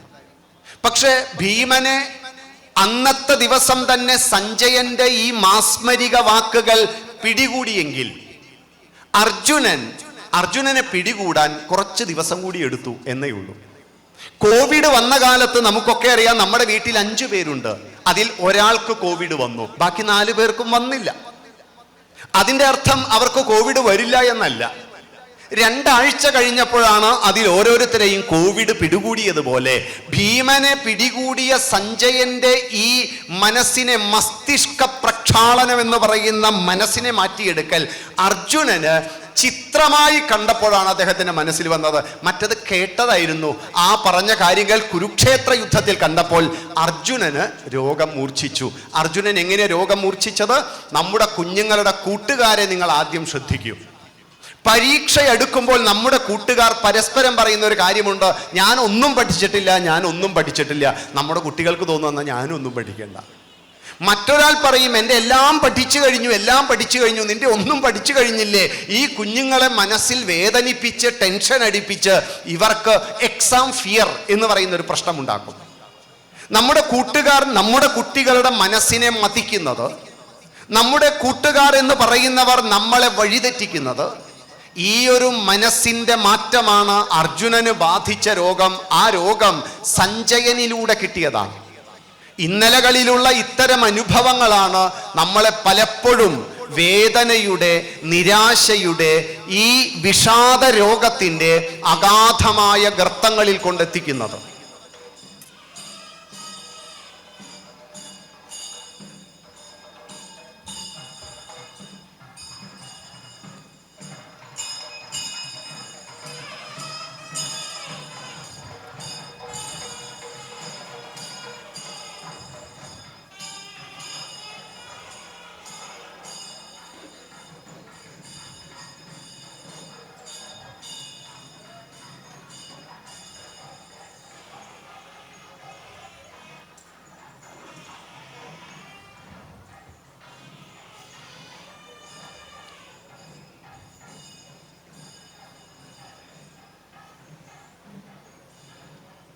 അതുകൊണ്ട് അർജുനൻ എന്ന് പറയുന്ന വ്യക്തിത്വം ജീവിതത്തിൽ ഒരു വലിയ പ്രശ്നം നേരിട്ടപ്പോൾ തളർന്നൊട്ടി താഴെ വീണത് ഇന്നലകളിലെ കേട്ടതിൻ്റെ അനുഭവങ്ങളുടെ ഒരു പ്രതിഫലനമാണ് നാം കണ്ടത്.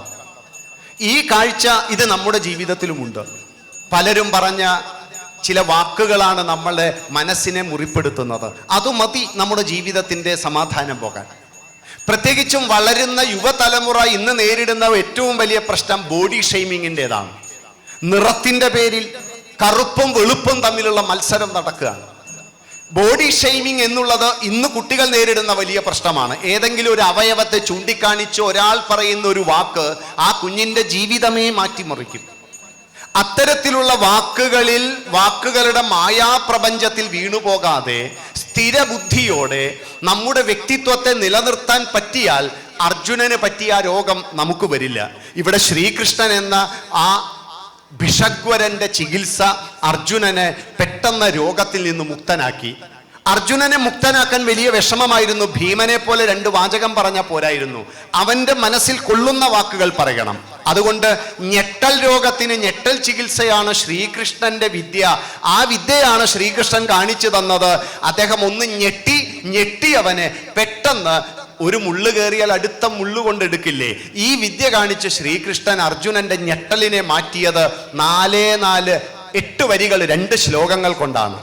കുതസ്ത്വാ കശ്മലമിതം വിഷമേ സമുപസ്ഥിതം അനാര്യജുഷ്ടം അസ്വർഗ്യം അകീർത്തികരമർജുന ക്ലൈബ്യം ആസ്മകമപാർത്ഥ നൈതത്തയ്യുപപദ്യതേ ക്ഷുദ്രം ഹൃദയ ദൗർബല്യം ത്യക്തോത്തിഷ്ടപരന്തവ.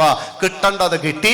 അർജുനനെ ഷോക്കിൽ നിന്ന് മാറ്റി അർജുനനെ സ്വബോധത്തിലേക്ക് കൊണ്ടുവന്ന് ബുദ്ധനാക്കി.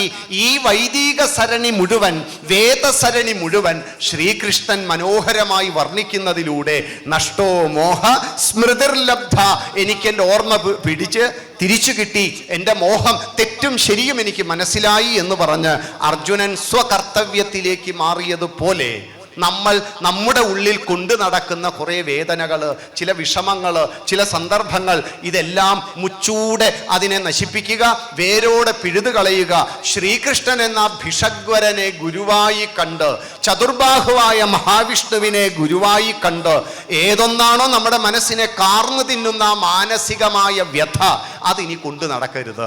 അത് കൊണ്ടു നടക്കാതെ വർത്തമാനകാലത്തിൽ ഞാനും നിങ്ങളും നമ്മളും അടങ്ങുന്ന സമൂഹം ഇത്തരം ഉപദേശങ്ങളെ സ്വീകരിച്ച് നമുക്ക് ഉയരത്തിലെത്താൻ സാധ്യമാകണം. അതാണ് അർജുനൻ എന്ന ഈ പ്രതിഭാസം നമ്മളെ പഠിപ്പിക്കുന്നതും പുതുതലമുറ, അതായത് എൻ്റെ മുന്നിലിരിക്കുന്ന എല്ലാവരും മനസ്സിലാക്കേണ്ടതും എന്ന് മാത്രം സൂചിപ്പിച്ച് അർജുനനും യുവസമൂഹവും എന്ന വിഷയത്തെ ഈ മഹാസത്രത്തിൻ്റെ ഈ സന്ധ്യാസമയത്ത് ഈ തേവരുടെ സഞ്ചാരപഥത്തിൽ സാക്ഷി നിർത്തിക്കൊണ്ട് വാക്കുകൾ ഉപസംഹരിക്കുന്നു.